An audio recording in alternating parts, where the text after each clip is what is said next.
여러분 안녕하십니까? 네, 다시 뵙게 돼서 반갑습니다. 또 처음 뵙는 분들은 참 이렇게 알게 되게 하신 주님의 은혜를 인해서 감사합니다. 이번 기회에 우리가 이제 정말 마지막을 위해서 준비되는 우리가 누구인지에 대해서 같이 좀 공부하는 그런 시간을 갖도록 하겠습니다. 오늘 저녁엔 여러분들께 제가 이 두 물이라는 그런 제목을 가지고 좀 말씀을 좀 드리려고 하는데, 요즘엔 이렇게들 꽤 많이 강조하고 이야기합니다. 구원 얻는 것은 아주 쉬운 것이라고. 그 말이 맞습니다. 근데 어떤 자들에게 구원이 쉬우냐 하면 하나님께 모든 마음을 다 바치고 굴복한 자들에게는 구원이 참 쉽습니다.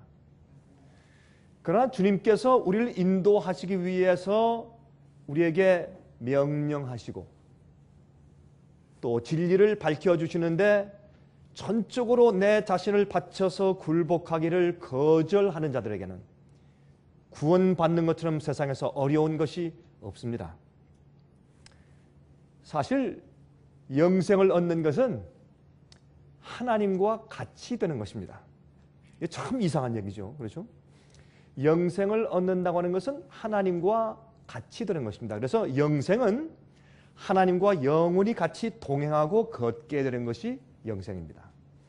영생이라고 하는 것은 우리가 어떻게 좋은 기회를 얻고 또 하나님께서 봐주셔서 참 이 세상에 고생 많이 했으니까 주님께서 봐주셔서 우리를 하늘로 데려가시는 그런 양상의 이해가 아니라 우리가 죄에서 구속을 받는데 죄와는 상관이 없는 사람이 되는 것이 영생입니다. 근데 영생 속에는 하나님께서 우리를 죄에서 구원하신다라는 뜻 가운데는 죄에 대한 용서도 있지만 죄에 대한 해결이 포함되어야 하는 것입니다. 여러분 그것을 이해하셔야 우리 올바른 성경대로 믿는 사람이 되는 것입니다. 이것은 조금 좀 어려운 얘기일지 모르겠습니다. 그러나 우리 생애빛의 강의를 계속 들으시고 또 여러분 책을 읽으시고 월간지를 읽으시는 분들은 저희가 무엇을 말하는지 아마 성경적으로 이전 조금 알아차리셨다 그렇게 생각이 됩니다. 자, 오늘부터 제가 좀 말씀드리는 것을 좀 한번 가만히 생각하시면서 잘 들어주시면 고맙겠습니다. 여러분 제발 영생을 받으십시오. 제발 여러분 구원 받으시고 여러분 이렇게 고생하시는데 이렇게 여러분 얼마나 애쓰세요. 특별히 이민 오는 분들 얼마나 애쓰세요. 그렇죠? 여러분 먹고 사는데 직장생활 또 비즈니스에서 여러분 교회 생활하실 때 여러분 얼마나 희생들 많이 하세요. 그렇죠?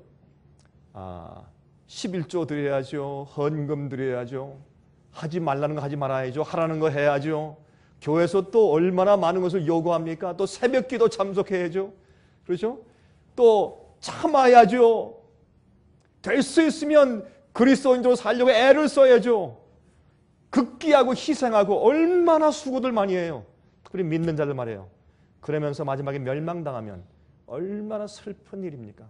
여러분 제발 구원 받으시고 제발 영생에 들어가시고 제발 하나님과 함께 영원히 같이 동행하는 그런 경험을 하십시오. 아멘. 여러분 제발 하늘에 가십시오. 제발 새하늘과 새 땅에서 영원히 사십시오. 아멘. 그것이 우리의 소원입니다. 그러나 기억하십시오. 얼마나 많은 사람들이 잘못된 구원의 소망을 가지고 있다가 깜짝 놀랄지 모릅니다. 예수께서 말씀하기를 주여 주여 하는 자마다 다 천국에 들어갈 것이 아니라 하늘에 계신 내 아버지의 뜻대로 하는 자라야 들어갈 것이라고 말씀을 했어요. 아버지의 뜻이 무엇일까요, 여러분? 네? 우리 그것들을 좀 이번 기회에 같이 좀 상고해 보도록 하겠습니다. 여러분, 우리가 이 비행기를 볼 때 이 비행기는 뜨고 내리고 여행하는 것이 이 땅에 있는 관제탑의 명령에 의해서 그렇게 하죠. 그렇죠? 비행기 내립니다. 활주로에 내릴 때 반드시 땅에 있는 관제탑에서 명령하고 설명하고 인도해 주는 대로 따라야 합니다.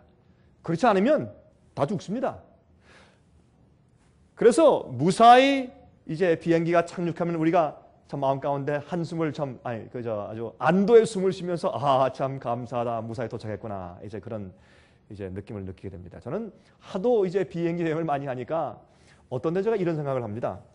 이 비행기가 그냥 활주로에 이제 뜰 때 말이죠. 활주로에 막 그렇게 달려가다가 만약에 이 비행기가 안 뜬다면, 혹시 너무 무거워서 이 비행기가 뜨지 않으면 어떻게 될까 하는 그런 이상한 생각이 가끔 제 머리에 스치곤 합니다. 한 번은 제가 이제 애틀란타 저희 살고 있는 곳 그 이제 공항에 이제 하트필드 공항에 이제 비행기가 내리는데 좀 저녁이었습니다. 밤인데 제가 앉아 있는 좌석에 바로 옆이 이렇게 긴 날개가 보이는 이제 그런 장소였는데 보니까 그때 좀 비가 좀 오면서 좀 번개가 좀 치더라고요. 근데 번개가 번쩍하는데 보니까 제가 있는 창문을 통해서 보니까 그 날개 저쪽에 여러분 그 밤에 이렇게 반짝반짝 빛나는 이런 그 불 있지 않습니까? 거기에 모르겠어요. 그게 문제가 생겼는지 번개를 맞았는지 번쩍하면서 불꽃이 이렇게 튀기는 겁니다. 그게 불꽃이 튀면서 좀 불이 좀 나요.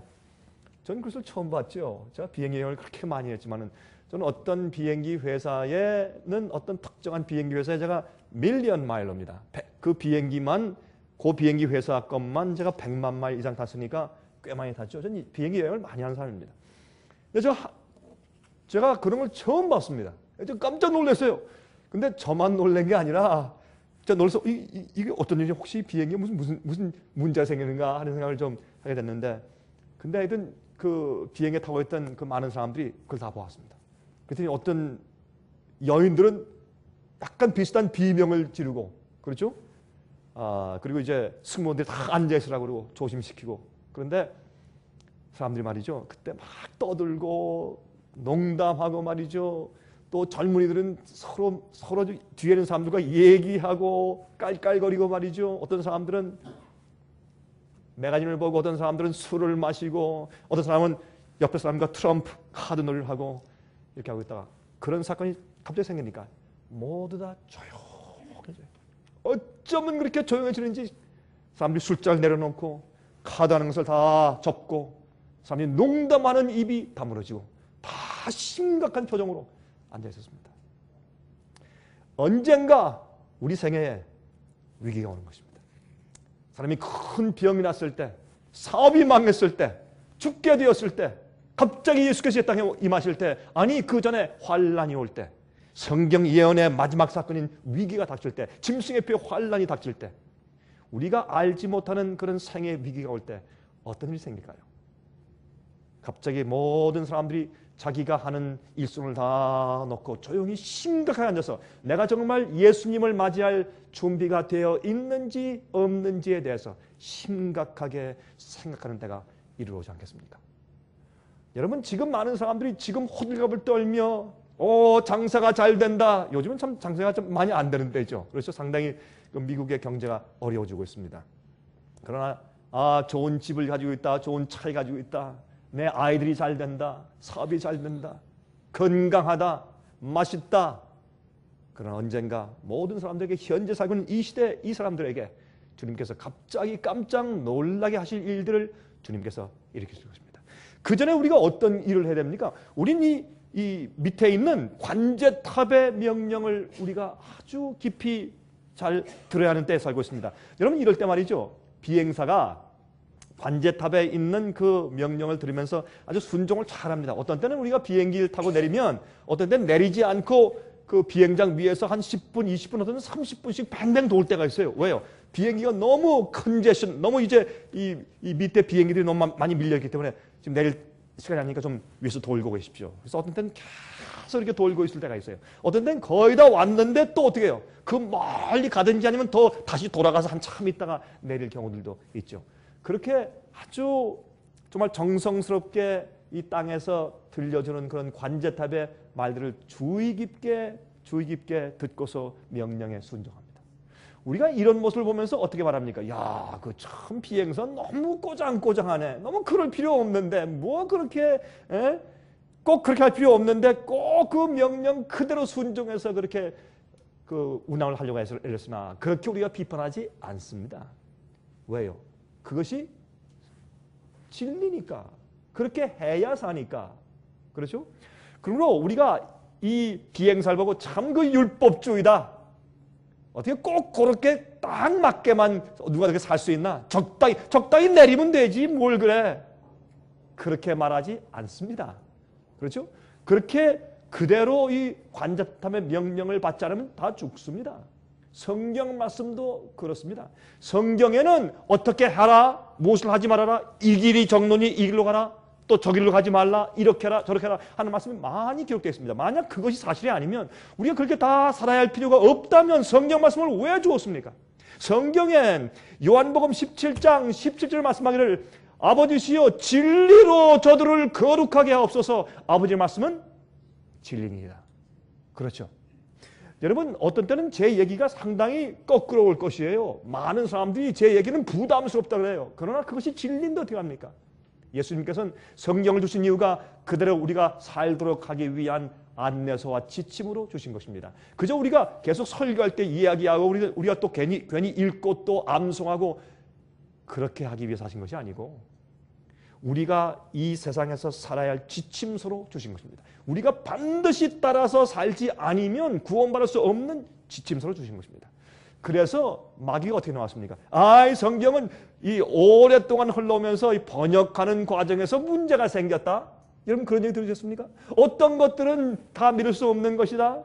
또 이런 학자는 이렇게 해석하고 저런 학자는 저렇게 해석하고 이 목사는 이렇게 풀고 저 목사는 이렇게 푸는데 예수만 믿으면 돼. 너무 그렇게 신경 쓰지 말아라. 그렇게 만들어 놓은 것입니다. 만약에 우리가 성경 말씀을 이해할 수 없는 것이라면 무엇 때문에 주셨습니까? 말씀을 무엇 때문에 주셨습니까? 간단하게 요한복음에 있는 몇 장만 딱 주시지. 예수님 십자가만 얘기하고 그러나 구약과 신약 창세기부터 요한계시록까지 66권은 너무나 자세하게 일맥상통하게 어떻게 사는 것이 의요, 어떻게 하는 것이 죄며 어떻게 하는 것이 승리하는 것이고 어떻게 하는 것이 내가 예수 안에 예수께서 내 안에 계신 경험인지 분명히 설명해 주고 있는 것입니다. 우리가 올바로 해야 합니다. 우리가 성경 말씀의 관제탑의 말씀을 듣지 않고 그냥 내리다가 우리 사고 나서 죽는 것입니다. 예수께서 얼마나 자세하고 분명하게 경고하셨는지 모르겠습니다. 말씀대로 따라 사는 자 이런 자들만 앞으로 새하늘과 새 땅에 있게 될 것입니다. 여러분 제 말을 여러분 안 들어서도 좋습니다. 마음대로 하십시오. 여러분들 다 성인들인데 누가 여러분들을 강제로 믿게 할 것입니까? 누가 여러분들을 강제로 이리로 저리로 가라고 그렇게 명령할 수 있겠습니까? 여러분 마음대로 하십시오. 여러분 자유의지대로. 그러나 성경 말씀대로 살지 아니함으로 나중에 큰 낭패를 당할 때 얼마나 많은 사람들이 이를 갈며 후회할지 모르겠습니다. 성경 말씀대로 사는 자들이 구원받을 자입니다. 성경은 말합니다. 두 무리를 설명하고 있어요. 알곡과 가라지가 있다고 성경을 말씀하고 있죠. 그렇죠?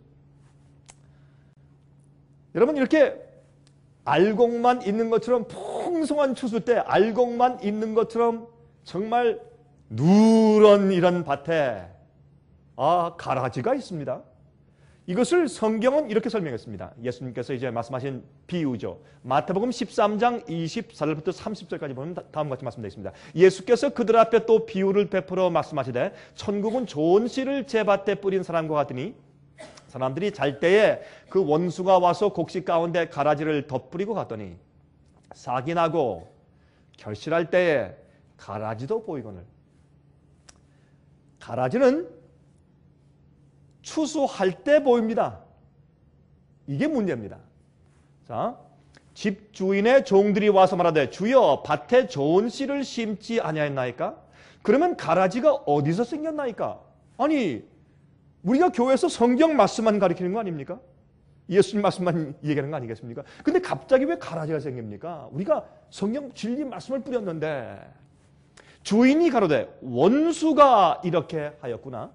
종들이 말하되 그러면 우리가 가서 이것을 뽑기를 원하시나이까? 주님 당장 가서 뽑아버릴까요? 어떻게 말씀하십니까? 주인이 그러되 가만두어라. 가라지를 뽑다가 무엇까지? 곡식까지 뽑을까? 염려하노라. 이게 왜 그러냐면 여러분 가라지와 이 곡식은 알곡은 땅 밑에서 뿌리가 탁 엉켜 있어요. 함께. 그리고 알곡과 가라지는 너무나 흡사하게 보입니다. 너무 똑같이 보여요. 그래서 이제 그걸 골라서 뽑아내는 일에 실수가 있을 수 있고, 또 가라지를 뽑다가 같이 뒤엉켜 있는 뿌리를 가지고 있는 알곡이 함께 뽑힐까봐 그렇게 하지 말아라. 나중에 추수할 때 하도록 내버려둬라. 그렇게 이제 주인이 말씀하는 것입니다. 둘 다 추수 때까지 함께 자라게 두어라. 추수 때에 내가 파수꾼들에게 말하기를 가라지는 먼저 거두어 불살에게 단으로 묶고 곡식은 모아 내 곡간에 넣으라 하리라. 여러분 기억하십시오. 추수할 때 먼저 알곡을 추수하는 것이 아닙니다. 가라지를 먼저 추수합니다. 다시 말해서 이렇게 평화스러울 때, 이렇게 추수 때가 이르기 바로 직전인 이러한 때에 지금 알곡과 가라지가 함께 이렇게 엮어져서 함께 자라고 있는데, 하나님께서 이런 일로 저런 일로 가라지를 주님께서 뽑으십니다. 이게 추수일입니다. 추수는 주님께서 이 땅에 오셔서 알곡들을 골라내시고 다 데려가시는 그 마지막 추수 전에 가라지들이 먼저 생겨요. 가라지가 먼저 뽑혀요. 그러면 어떻게 뽑힌 줄 아십니까?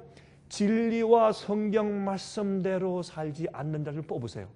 어떻게 뽑힌 줄 아세요? 이런저런 일로. 어떤 사람들은 오류에 빠져서 극단이나 광신에 빠지고 진리 아닌 말씀에 빠져 살게 하심으로 그 사람이 가라지인 것을 주님께서 알려주세요. 왜?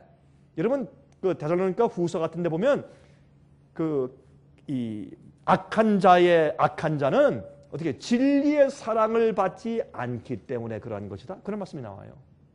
그래서 여러분 우리가 구원받을 때 예수를 믿음으로 구원받는다. 맞아요. 그 말이 맞는데 예수를 믿는 자들은 믿음으로 산단 말이에요. 그 믿음은 예수님을 인정하고 내가 받아들이는 거 맞아요. 그러나 믿음은 우리 생애 전체를 말하는 것이에요. 우리의 삶을 말하는 것이고 내 생각을 말하는 것이고 내가 하는 모든 일거수일투족 내 생애 자체가 믿음이에요. 내가 주 앞에 굴복하고 바치고 희생하는 내 굴복 전체가 믿음이에요. 믿음은 내 머리에서 인정하고 동의하는 어떤 사상이 아니고 믿음은 내 삶이에요. 내 믿는 바예요. 내가 바치는 것이요. 내가 버리는 것이요. 잘라버리는 것이요. 우상을 버리는 것이요. 회개하는 것이요. 내 생의 모든 것이 믿음이에요. 그것뿐만 아니고 여러분 주님을 믿고 따른다는 것은 내가 늘 주님 안에 있는 것처럼 주께서 내 마음가운데 사시는 경험이에요.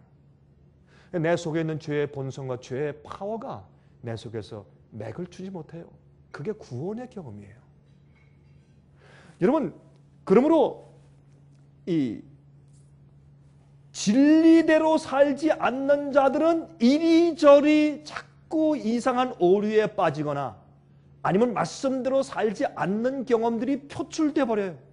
그리고 그런 사람들은 진리를 거절해요.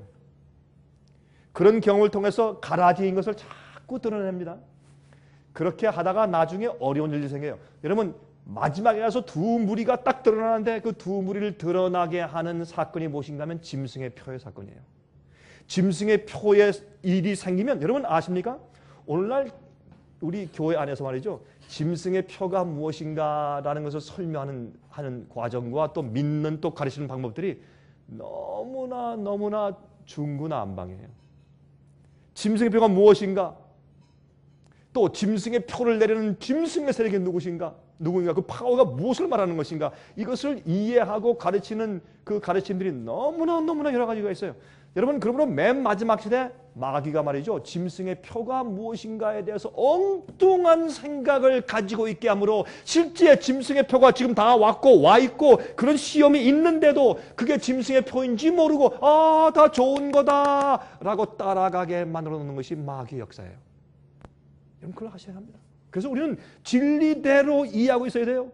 여러분 예수님께서 하나님의 아들이 이 땅에 오셨어요.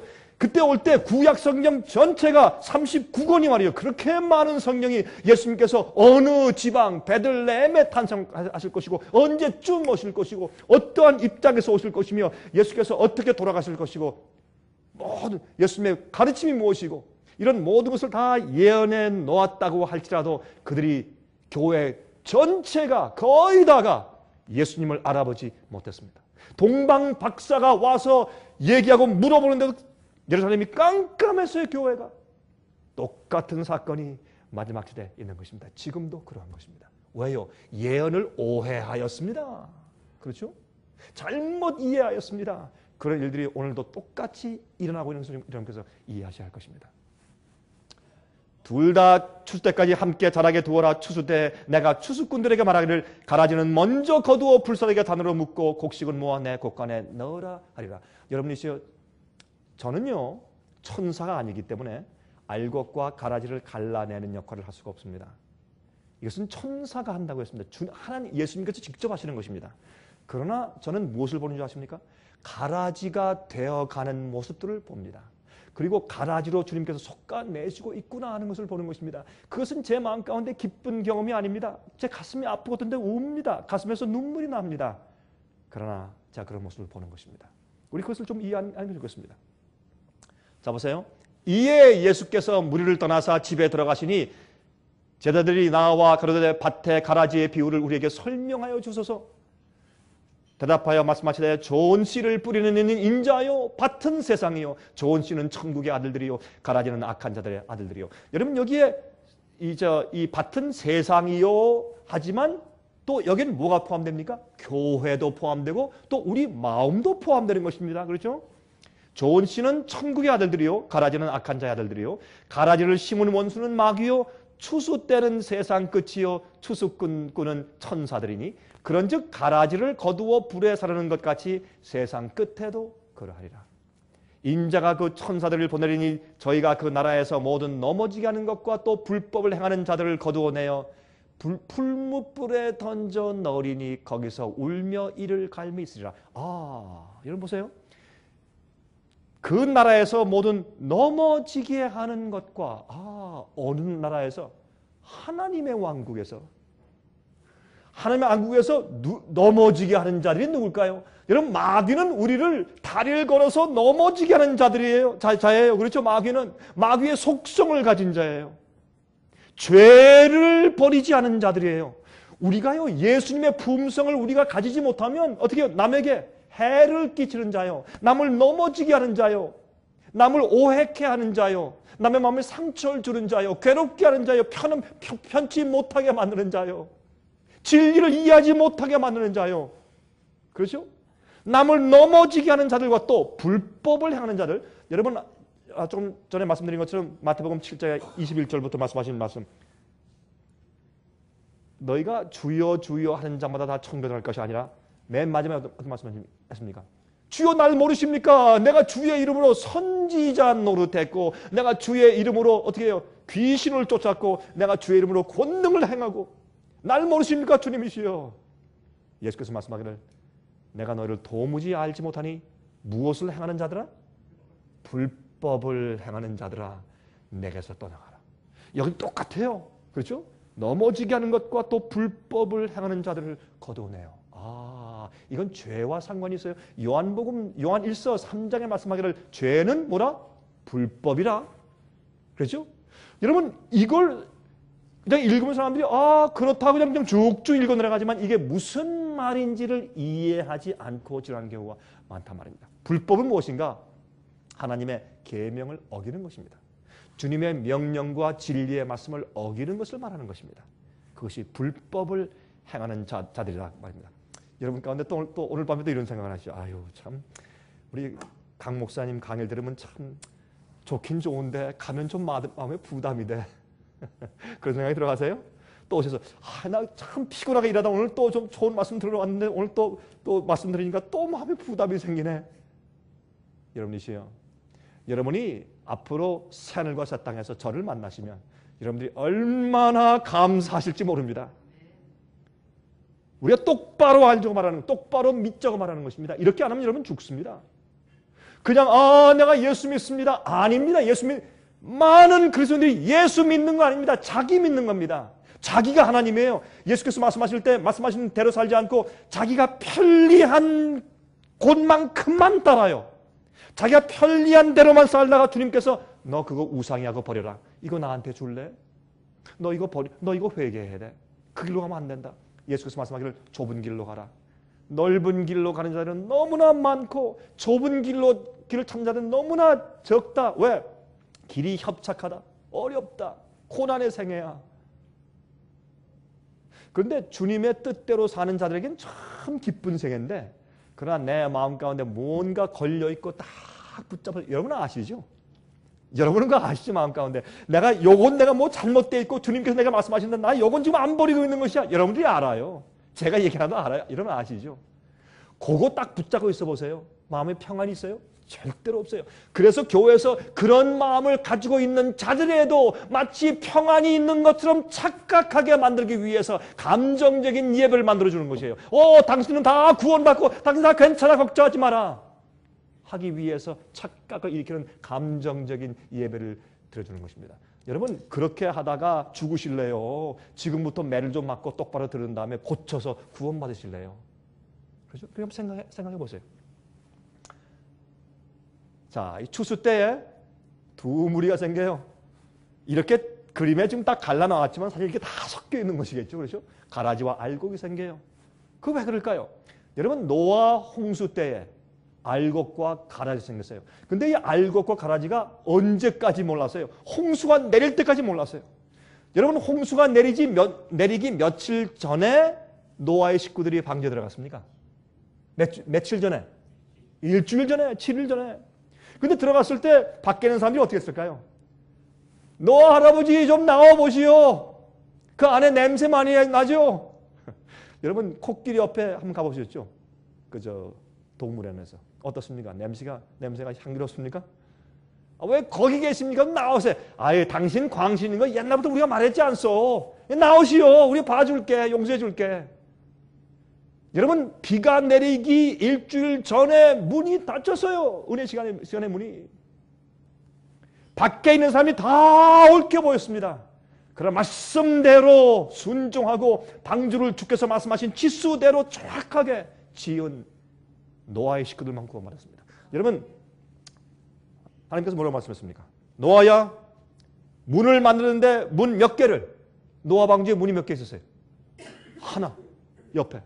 아니 이렇게 많은 짐승이 들어가고 수많은 사람들을 태울 그렇게 큰 그런 이제 노아 방주를 만들었다면 문이 한 12개는 있어야죠. 그래야지 갑자기 뭐 대피할 때 빨리빨리 나오든지 들어갈 거 아니에요. 그것도 이렇게 하나만 들어가요. 그 큰 문을. 이치에 맞지 않고 논리에 맞지 않아요. 그러나 성경 말씀하기를 노아는 하나님께서 말씀하신 대로 순종하였더라.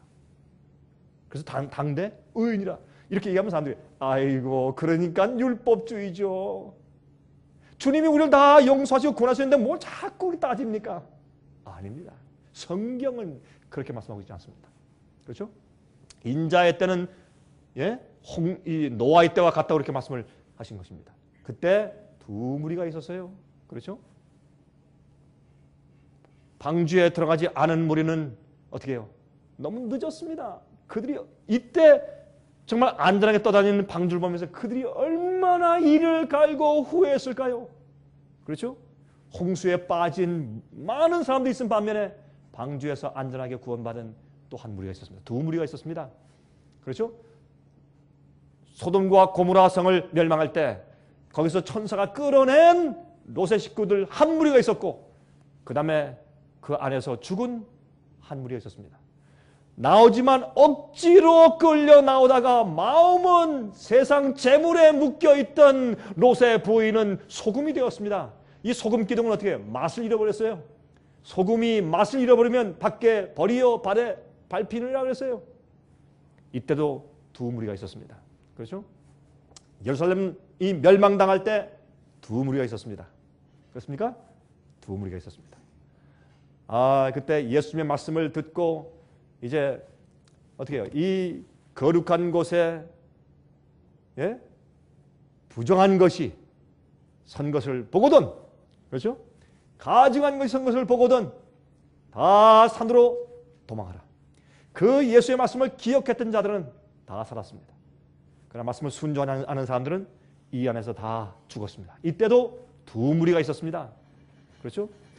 성경은 마지막 시대 두 무리가 있는데 한 무리는 하나님의 인을 이마에 받는다고 했습니다. 물론 이건 눈에 보이는 인이 아니죠. 눈에 보이지 않는 경험입니다. 왜요? 우리 두뇌의 이마 부분엔 무엇이 있습니까? 우리의 성품이 있고 우리의 개성이 있고 우리의 의지가 있고 또한 우리의 판단력이 있고 그렇죠? 그래서 우리 이마에 우리의 성품이 기록되기 때문에 여러분 인친다는 것은 원래 이 헬라 말로 인친다는 뜻을 카락테르라고 불렀습니다. 이 카락테르라는 말은 옛날에는 이렇게 이 나무판에 이 조각을 하잖아요. 이게 사기잖아요. 이렇게 칼로 이렇게 파가지고 이렇게 형상을 새기지 않습니까? 그것을 가지고 인친다 그래서요. 그래서 인친다는 말은 이 형상을 사기고 칼로 파낸다 그런 뜻입니다. 근데 그것이 나중에 어떤 단어로 바뀌었습니까? 카락테르가 영어로 character, 우리의 성품, 품성이란 단어로 바뀐 것입니다. 자, 그래서 이 이마에 그렇게 인친다 그랬습니다. 그 다음에 짐승의 표를 666 짐승의 표를 받는 일이 생겨요. 짐승의 표는 이마의 표를 받고 또 오른손의 표를 받습니다. 왜 또 오른손입니까?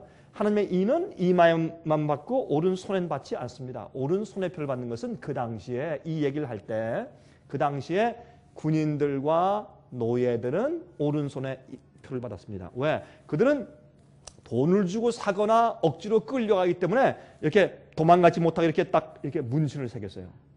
그래서 이 오른손의 표를 받는다라고 하는 것은 무슨 뜻이냐 하면 이것이 잘못된 거야 알긴 알지만은 할 수 없이 자기가 팔렸기 때문에 끌려가는 것이에요. 무엇에 팔렸어요? 세상에 어떻게 해요? 비즈니스에 팔렸어. 돈에 팔렸어. 지위에 팔렸어. 세상에 살다 보니까 이거 안 하면 안 돼. 목구멍이 포도청이라. 나중에 그래서요. 짐승의 표에 대해서 요한계시록 13장을 예언할 때 무슨 얘기가 나와요? 죽이는 사형 명령이 있기 전에 무슨 얘기를 해요? 사고 짐승의 표를 받지 아니하면 짐승의 우상에게 경배하지 않은 자들에게는 어떻게 해요? 사거나 팔거나 하지 못하게 한다. 이게 무슨 말이에요? 경제적인 압박이에요. 여러분 요즘에 돈 없으면 못 살죠. 우리도 그래요. 돈 없으면 못 살아요. 그렇죠? 꼭 돈이 필요해. 그러나 돈을 하나님께서 돈을 위해 사는 것이 아니라 돈은 우리를 살게 하는 하나의 방편 가운데 하나입니다. 그리스도인들은 우리가 먹고 살고 입고 사는 데 대해서 걱정하지 말라고 말씀했어요. 그거 걱정하는 것은 이방인이라 그래서요. 너희가 무엇을 먹을까, 무엇을 마실까, 무엇을 입을까, 어디 살까, 어떻게 할까 그건 걱정하지 말아라. 너희가 그 나라와 그 의를 먼저 구하라. 그리하면 이 모든 것을 내가 너에게 더해줄 것이라. 이것이 믿음으로 실제로 영적으로 체험되지 않는 자들은 마지막 시대를 통과할 수 없습니다. 안 되게 되어 있습니다. 지금 우리가 영적으로 것이 무엇인지 이해가 돼야 합니다. 그리고 주님을 전적으로 신뢰하는 그런 믿음이 지금 없는데 앞으로 환난 올 때 주님의 뜻대로 살고 조용한 성령의 음성대로 하고 나중에 큰 핍박이 올 때 거기 서서 반대하고 서요? 그런 믿음을 가지고 담담을 가져요? 어림도 없습니다. 그래서 많은 사람들이 다 졸면서 따라가는 겁니다. 여러분 제가요 여러 해 전에 폴란드에 가시면 아우슈비츠 수용소가 있습니다. 잘 아시죠? 아우슈비츠 수용소는 그 나치 수용소죠. 유대인들 수용소죠. 제가 가봤을 때 깜짝 놀랐어요. 제가 지난번에 한번 이 말씀 드린 적이 있어요. 정말 끔찍해. 근데 거기에 들어가던 유대인들은 거기 가면 살 줄 알고 다 갔다는 거예요. 핍박을 받으니 거기 가면 살 줄 알고 거기 가면요 알바이트 마크 프라이트 써놨어요. 그러면 노동은 당신들한테 잘 준다 그렇게 독일말로 써놨어요. 그리고 거기 들어갈 때 입구에 교향악들 갖다 놓고 바이올린하고 북을 치면서 환영한다고 그렇게 음악을 해주고 그래서 사람들이 다 기차 타고 들어갔다 그랬어요. 다 죽으러 들어갔죠. 오늘날도 많은 믿는 자들이 모르고 죽으러 들어가요. 여러분 언젠가 여러분들은 제 얘기를 들으시고 근데 정말 그때 그렇게 경고를 듣길 너무 잘됐다 너무 감사하다 그런 마음이 많이 있을 거예요. 여러분 앞으로 영생을 얻어 가실 때 주님 만나시고 너무너무 우리를 대신해서 십자가에 돌아가신 주님 앞에 가서 얼마나 우리가 감사할 것이요. 면류관 집어서 예수님 발 앞에 던지고서 주여 이건 내가 받을 자격이 없고 주님의 은혜입니다 하고 우리 얼마나 가서 감격하고 찬송을 부를 것이요. 그리고 우리를 인도한 천사들에게 감사하고 그렇죠. 바울을 만나서 감사하고 모세를 만나서 감사하고 그렇죠. 다 그렇게 한다면 나중에 혹시 기회 있으시면 여러분 저한테 와서 감사하실 거예요. 정말입니다, 여러분. 제가 괜히 자랑해서 한 얘기가 여러분 그럴 때가 올 것입니다. 여러분 기억하십시오. 왜 666인 줄 아세요? 내일 좀 설명을 드릴게요. 왜 666인지. 왜 인인지. 왜 인을 받아야 된다고 왜 말씀하시는 것인지. 사람들이 천사지 못하고 예수만 믿으면 돼. 아, 참 큰일 났어요. 예수께서 하늘을 가리고 이 땅에 재림하실 때 그때 얼마나 사람들이 깜짝 놀랄지 모릅니다. 보세요. 요한계시록 14장 15절부터 20절 보세요. 또 다른 천사가 성전으로부터 나와 구름 위에 앉은 이를 향하여 큰 음성으로 외쳐 가로되 내 낫을 휘둘러 거두라. 거둘 때가 이르러 땅의 곡식이 다 익었음이로다 하니 구름 위에 앉으신 이가 낫을 땅에 휘두르매 곡식이 거두어지니라. 예수께서 이 땅에 재림하실 때 알곡을 거둔 일이 있어요. 어떻게 해요? 주 안에서 잠자고 죽은 자들은 땅속에서 먼저 알곡들을 다 부활해서 불러내시고 살아있는 의인들은 주님께서 호련히 그들을 변화시켜서 그들이 같이 어울려서 공중으로 끌어올려서 예수님을 만나서 영원한 곳에 간다고 성경을 말씀하고 있어요. 그것이 데살로니가전서 4장 아닙니까? 17절 이후부터. 17절에 있죠. 여러분 그러므로 예수께서 오실 때 알곡을 거둬요. 그러나 그 전에 어떻게 해요? 가라지에 심판이 있어요. 성경은 예수께서 오시는 것을 추수라고 설명하고 있어요. 또 다른 천사가 하늘에 있는 성전에서 나오는데 또 한 이한낫을 가졌더라. 또 불을 다스리는 다른 천사가 제단으로부터 나와 이한낫 가진 자를 향하여 큰 음성으로 불러 가로되 내 이한낫을 아주 잘 드는 낫을 휘둘러 땅에 포도송이를 거두라. 그 포도가 익었느니라 하더라. 어떻게 거둬요? 천사가 낫을 땅에 휘둘러 땅에 포도를 거두어 하나님의 진노의 큰 포도주 틀에 던짐에 성 밖에서 그 틀이 밟히니 틀에서 피가 나서 말굴레까지 닿았고 1600 스타디온에 퍼졌더라. 여러분 1600 스타디온이라는 말은 이건 상징적인 언어인데 그것은 유대 나라의 면적이에요. 그 당시 유대 나라의 면적이 약 한 1600 스타디온. 그 당시에 로마의 이제 청량 척도인데 1600 스타디온 정도 인간 면적이 이렇게 됐다고 합니다. 근데 거기에 어떻게 해요? 피가 포도송을 밟으니까 피가 났는데 말굴레까지. 말굴레가 어딥니까? 입이 있는데 여기. 이게 말굴레 아니에요? 여기 말굴레 쓰이죠. 말굴레 여기까지 찼으니까 온 땅에 피바다가 된 것을 설명하는 것이에요. 또 보십시오. 요한계시록 22장 11절 12절 불의를 하는 자는 그대로 불의를 하고 더러운 자는 그대로 더럽고 의로운 자는 그대로 의를 행하고 거룩한 자는 그대로 거룩되게 하라. 보라 내가 속히 오리니 내가 줄 상이 내게 있어 각 사람에게 그의 일한 대로 갚아주리라. 주님께서 그 각 사람이 일한 대로 갚아주신다고 그랬죠? 그렇죠? 여기 보면 의로운 자는 의롭고 거룩한 자는 그냥 거룩하고 불의한 자는 그대로 불의하고 거룩하지 못한 자는 그냥 거룩하지 못하고 딱 두 무리가 갈라지는 것을 여기 볼 수 있어요. 누가복음 21장 34절부터 36절까지입니다. 너희는 스스로 조심하라. 그렇지 않으면 방탕함과 술취함과 생활의 염려로 마음이 둔하여지고 뜻밖의 그날이 덫과 같이 너에게 이 말이라. 이 날은 온 지구상에 거하는 모든 사람에게 이 말이라. 이러므로 너희는 장차 올 이 모든 일을 능히 피하고, 오케이? 여기 보세요. 장차 올 이 모든 일을 위해 능히 피하고 앞으로 환란이 올 것입니다. 그러나 우리는 그 환란을 피해야 할 것입니다. 앞으로 7 재앙이 떨어집니다. 그러나 우리는 7 재앙을 피할 수 있어야 할 것입니다. 여러분 이 비밀 휴거 같은 가르침이나 또 여러 가지 다른 가르침에서 의인들은 앞으로 환란을 통과하지 않을 것입니다. 먼저 다 들려서 올라갈 것입니다. 아닙니다. 절대 그렇지 않습니다. 성경은 의인과 악인이 똑같이 나란히 환란을 통과한다고 설명하고 있습니다. 그런데 문제는 악인들에겐 7 재앙으로 엄청난 고통이 임할 때 주님께서 거룩한 천사로 날개로 붙들어서 의인들에겐 해가 가지 않습니다. 7 재앙과 환란을 똑같이 통과합니다. 그러나 그 전에 어떻게 7 재앙이 내릴 때는 은혜의 현이 다 끝났죠. 이미 운명이 다 끝났습니다. 그러나 그 이전에 의인들이 엄청난 핍박을 당할 것입니다. 그 다음에 7 재앙이 내릴 것입니다. 그러나 이 모든 일을 너희가 능히 피하고 인자 앞에 서도록. 예수님 앞에 누가 섭니까? 여러분 6째 인을 보면 요한계시록 6장에 어떻게 말씀했어요? 누가 이 인자 앞에 어린 양의 진노에서 누가 능히 서리요? 소리 부르질렀어요. 누가 감히 설 것인가? 주님이 너무 거룩하고 너무 의롭고 너무 깨끗하시니까 누가 감히 서리요?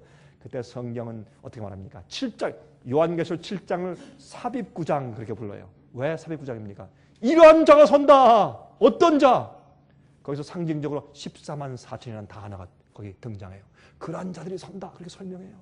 그렇게 얘기해 주셨는데 또 어떻게 해요? 여러분 요한계시록 14장 보면 뭐라고 말씀했어요? 너희 짐승의 우상에 경배하지 마라. 짐승의 표 받지 마라. 너 받으면 불로 태워서 죽일 거야. 조심해. 이렇게 소리 질러요. 여러분 어머니의 사랑의 얘기 가운데 극치가 뭐예요? 얘야 일로 와 사랑한다 뽀뽀. 아들 딸 일로 와. 그것도 사랑인데 그 어머니의 사랑의 극치 가운데 하나가 뭐예요? 아이를 때리는 것이에요. 그렇죠? 어떤 땐 막 가서 활초를 때리면서 얘야 너 왜 이래 정말 너 죽으려고 그래? 왜 이렇게 말을 안 들어? 그게 어떤 의미에서 이 어머니의 사랑의 극치 아니에요? 어떤 때는 우리가 그런 말씀을 읽으면 참 하나님 무섭다. 우리한테 막 불로 태우려고 그러신다. 아니에요. 죽지 말라는 거예요. 너 왜 죽으려고 하니? 내 말 좀 들어라. 얘야. 제가 지난번에 말씀드렸어요. 어린아이가요. 말 안 듣고 자꾸 절벽 있는데 막 뛰어가잖아요. 그러면 어떻게 돼요? 철수야 돌아와라. 너 거기 가면 죽는다. 이건 사랑이 없는 어머니예요. 그렇죠? 그런 사람이 누가 있겠어요? 안 돼. 일로 와. 왜 또 말 안 들어? 그렇게 하는 부모가 누가 있겠어요? 소리 지르고 목소리가 막 소리 지르고 안 되면 쫓아가면서 돌을 들어서 때려서 다리를 부러뜨리라도 스탑시켜야죠. 그게 부모의 사랑이죠. 그게 요한계시록에서 소리 지르는 하나님의 사랑이에요. 우리 구원받아 우리 영원히 살라고 제발 멸망당하지 말라고. 예? 그래서 이렇게 하신대요. 그래서 예수님 앞에 서는 자들은 누구? 거룩한 자만 서는 것이에요. 아무도 거룩하지 않은 자는 주님 앞에 설 수 없다고 성경은 말씀하고 있어요. 여러분이 아무리 부인해 보세요. 아무리 그런 게 어디 있습니까? 예수 이름을 부르는 자는 다 구원받는다고 했는데 여러분이 연구해 보세요. 거룩하지 못한 자, 의롭지 못한 자는 한 명도 주 앞에 설 수 없어요. 그래서 성경은 우리가 어떻게 하면 거룩하게 되고 어떻게 하는 것이 의를 얻는 것인지를 설명해 주고 있는 것이에요. 그것은 우리 힘으로 하는 것이 아니에요. 성령의 능력으로 하는 것이에요. 여러분 전 이렇게 말합니다. 그리스도인의 생애는 초자연적인 능력으로 사는 생애예요. 그리스도인 생애는 우리 인간의 힘으로 사는 생활이 아니에요. 초자연적인 능력으로 사는 생활이 그리스도인 생애예요. 그걸 생각을 좀 하셔야 합니다. 이때 너희는 누굽니까? 너희는 스스로 조심하라. 누구예요? 믿는 자들이에요. 믿지 않는 자들에게 이런 말씀 안 해주세요. 너희는 스스로 조심하라. 믿는 자들아. 그 날이 뜻밖이 덫과 같이 갑자기 온다. 주의하라. 이렇게 나중에 심판날 가서요. 주님 왜 날 구원 안 하십니까? 할 때 주님께서 우리에게 하나님께서 우리에게 구원하기 위해서 이렇게 하셨고 저렇게 하셨고 이리로 인도하셨고 저렇게 인도하셨고 테이블 주셨고 CD를 주셨고 월간지를 주셨고 책자를 주셨고 어떤 사람 만나게 하시고 무슨 말씀 듣게 하시고 주님께서 인도하신 감할게 지주하신 모든 일들 다 보이시면서 내가 결정을 잘못했나? 그렇게 하실 것입니다. 아무도 핑계치 못할 것입니다. 그러면 여러분들은 성경의 진리의 말씀과 영생이 무엇인지를 분명히 이해해야 할 것입니다. 제가 말씀드리죠. 영생을 얻는 것은 이 세상에서 가장 쉬운 일이든지 가장 어려운 일이에요. 어디에 달려 있습니까? 내가 주 앞에 마음을 굴복했느냐 했지 않냐에 따라서 차이가 생긴다고 말입니다. 자, 마태복음 13장에 아까 보았지 않습니까? 가라지를 거두어 불에 사르는 것 같이 세상 끝에도 그러하리라. 마지막 시대에 가서 끝에 가서 가라지와 알곡을 가릅니다. 알곡을 보십시다. 누가복음 4장 26절부터 29절 또 말씀하시되 하나님의 나라는 사람이 씨를 땅에 뿌린 것 같으니 저가 밤낮 자고 깨고 하는 중에 씨가 나서 자라되 그 어떻게 된 것을 알지 못하느니라. 땅이 스스로 열매를 맺되 처음에는 싹이요 다음에는 이삭이요 그 다음에는 이삭의 충실한 곡식이라. 열매가 익으면 곧 낯을 대나니 이는 추수 때가 이르렀습니다. 자, 이 마지막 추수 때에는 이 가라지가 자라서 준비되는 반면에 누가 준비됩니까? 의인들이 알곡이 준비됩니다. 정말 그리스도인다운 사람들, 정말 진리와 주님 말씀대로 사는 사람들, 주님의 말씀이라면 집도 버리고 차도 버릴 수 있는 사람들, 주님의 진리의 말씀이라면 자기의 직장과 비즈니스도 버릴 수 있는 그런 사람들, 그런 사람들이 준비돼요. 여러분, 제가 지금 설명하는 이런 얘기들이 꼭 무슨 너무 행위적인 것 같죠? 아닙니다. 성경은요, 우리 마음속에 있는 것들이 겉으로 드러나기 때문에 하나님의 인도, 우리 겉으로 드러난 행실에 따라서 심판한다고 말씀하는 것이에요. 왜 그런가? 우리의 행동은, 우리의 삶은 내 생각의 결과예요. 어떻게 생각하느냐, 내가 어떻게 믿느냐에 따라서 내가 살기 때문에. 그래서 주님께서 심판하실 때 내 생각이 그랬다 그렇게 심판하지 않고 내 행동과 내 삶이 그랬지 이렇게 심판하세요. 그래서 심판은 그래서 이렇게 말할 수 있어요. 우리가 믿음으로 구원받지만 심판은 행함으로 받아요. 그거는 여러분, 그건 아주 분명한 얘기예요. 우리가 믿음으로 구원받았는데 심판은 우리 행함으로 받아요. 왜요? 내 마음속에 있는 믿음이 행함으로 나타나기 때문에 그렇습니다. 그것은 아주 성경적인 얘기예요. 자, 디모데후서 3장 1절부터 5절까지 보세요. 그러면 마지막 시대 이 쭉정이가, 가라지가 이렇게 준비돼요. 어떻게 준비된 줄 아세요? 잘 보세요. 여러분들이 이 속에 들어가는가 안 들어가는가 한번 살펴보시기 바랍니다. 전 가끔 제가 이 말씀을 읽습니다. 내가 혹시 이 속에 들어가는가 안 들어가는가 한번 잘 들어보세요. 내가 이것을 알라. 말세에 고통하는 때가 이르리니. 이게 말세의 지금이에요. 이 시대예요. 사람들은 자기를 사랑하며 돈을 사랑하며 자긍하며, 자긍이 뭐 스스로 항상 보스팅해, 항상 자랑해, 교만해요. 예? 자긍하며 교만하며 자기 스스로 인정하고 스스로 자랑하고 교만하며 회방하며, 하나님을 회방하고 진리를 회방해요. 의인들을 핍박해요. 부모를 거역하며, 물론 부모들이 주님의 뜻에 맞지 않게 말하거나 명령하는 것은 우리 지킬 수 없지만, 그러나 부모를 거역하며 감사치 아니하며 거룩하지 아니하며 무정하며, 인정머리가 없어요.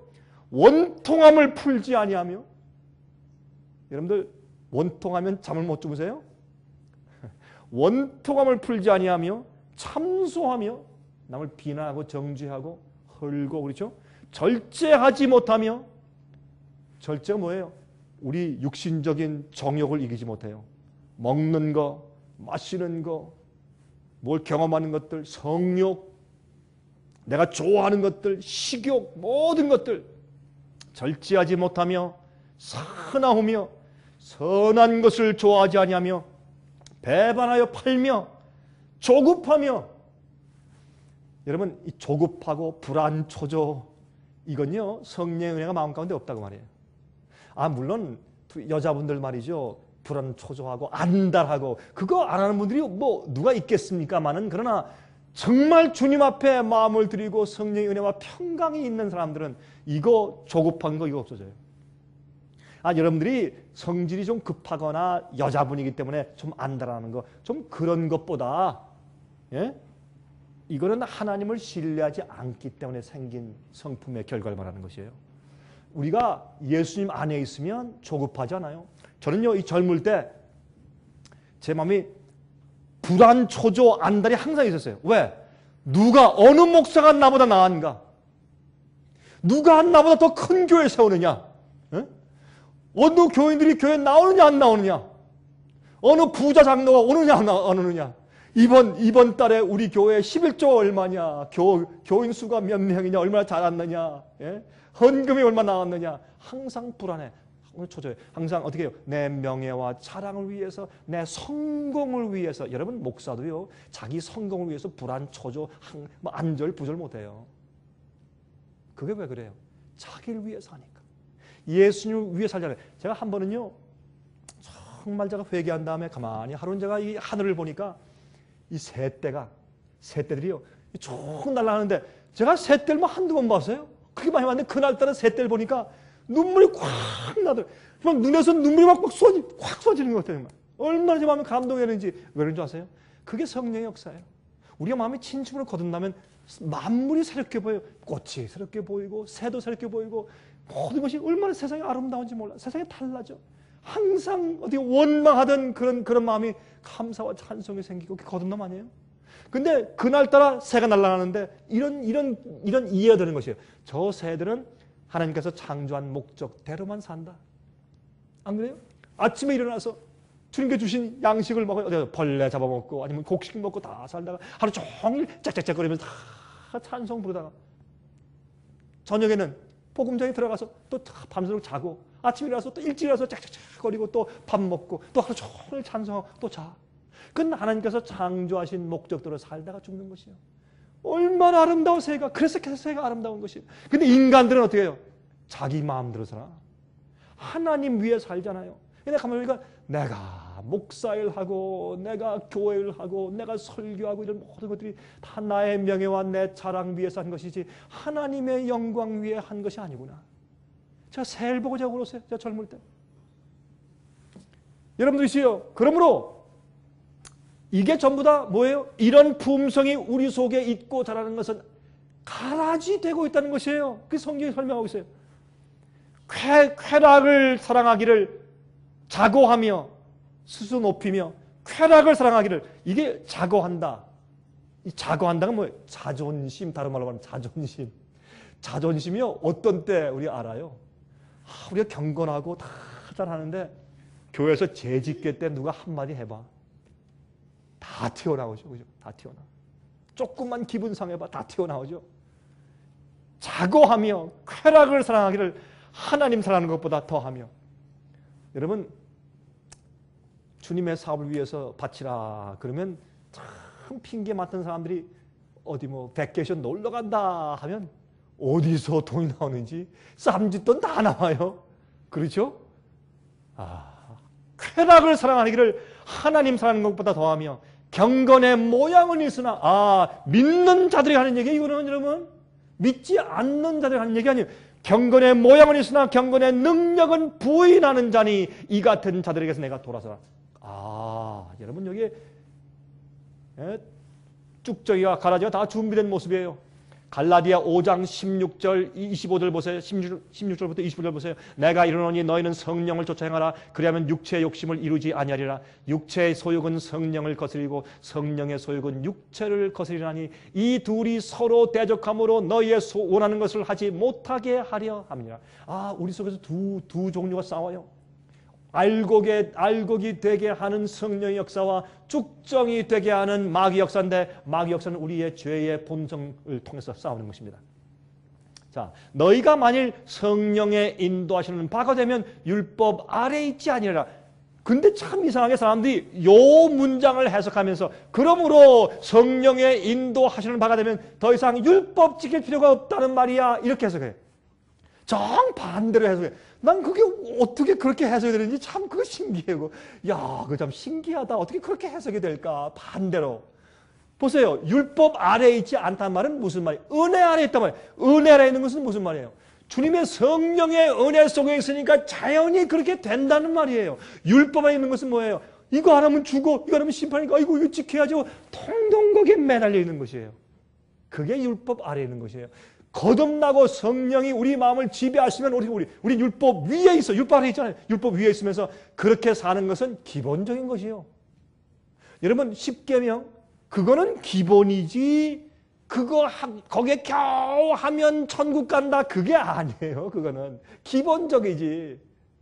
살인하지 않으면 하늘 가요? 아니에요. 살인하지 않을 뿐더러 사랑해야 돼요. 도적질 안 한다고 천국 가요? 아니에요. 도적질 안 하는 것은 기본이고 남을 도와줘야 돼요. 안 그래요? 10계명은 기본이에요. 근데 사람들이 어떻게 해요? 율법을 성령이 인도하신 바가 되면 율법을 안 지켜도 구원받는다 이렇게 해석을 해요. 보세요. 육체의 일은 현저하니 곧 음행과 더러운 것과 호색과 우상숭배와 술수와 원술 맺는 것과 분쟁과 시기와 분냉과 당지는 것과 불리함과 이단과 투기와 술취함과 방탕함과 그와 같은 것들이라. 이게 다 뭐예요? 주님의 율법이 그 많은 것들 아니에요? 자, 오직 성령의 열매는 이게 뭐예요? 성령의 열매는 제일 먼저 사랑과 희락은 즐거움과 우리가요 돈이 없어도 즐거울 수가 있어요. 그럴 수 있어요 없어요? 있어요 없어요? 여러분들 자신이 없네. 돈이 없어도 즐거울 수 있다. 이게 자신이 없는 거예요. 돈이 없어도 즐거울 수가 있어요. 주 앞에 다 맡기고 살면 모든 것이 다 와. 여러분 저는요 이런 얘기하면 좀 창피한데 저는 미국에서 산 지가 32년 됐어요. 32년. 32년 됐으면 참 오래 살았죠. 미국에서. 참 오래 살았어요. 제가 생각해봐도 32년. 33년이요? 32년이에요. 지금 계산도 안 돼. 그렇게 오래 살았는데 지금까지 버젓한 집 한 채가 없어요. 참 창피하죠. 그런데 제 마음 가운데 항상 기쁨이 있어요. 왜 그런지 모르겠어요. 항상 기쁨이 있어요. 희락이 있어요. 왜요? 주님께서 제 마음 가운데 계시고 주님께서 나를 인정하신다. 그게 있기 때문에 두려움이 없어요. 기쁘고. 희락과 화평과 마음의 화평과 화평은요 세상이 주는 화평이 아니죠. 내가 너에게 주는 평안은 세상에 주는 평안과 같지 않다 그랬어요. 희락과 화평과 오래 참음과 자비와 양선과 충성과 온유와 절제니 이 같은 것을 금지할 법이 없느냐. 그런 마음이 성령으로 생기면 아무도 막을 수가 없어. 자연히 그런 것이 흘러나오게 돼 있어요. 여러분 나는 완전하게 됐다. 그런 말이 아니죠. 그렇죠? 성령의 역사 우리 마음 가운데 있다는 얘기죠. 그리스도 예수의 사람들은 육체와 함께 그 정과 욕심을 십자가에 못 박았느니라. 만일 우리가 성령으로 살면 또한 성령으로 행할지니. 이 행함으로 말하면 의처럼 들리죠? 아니에요. 성령이 내 속에서 행하시면 역사하시면 자연히 그렇게 되는 것이에요. 알곡이죠? 그렇죠? 근데 씨를 뿌렸는데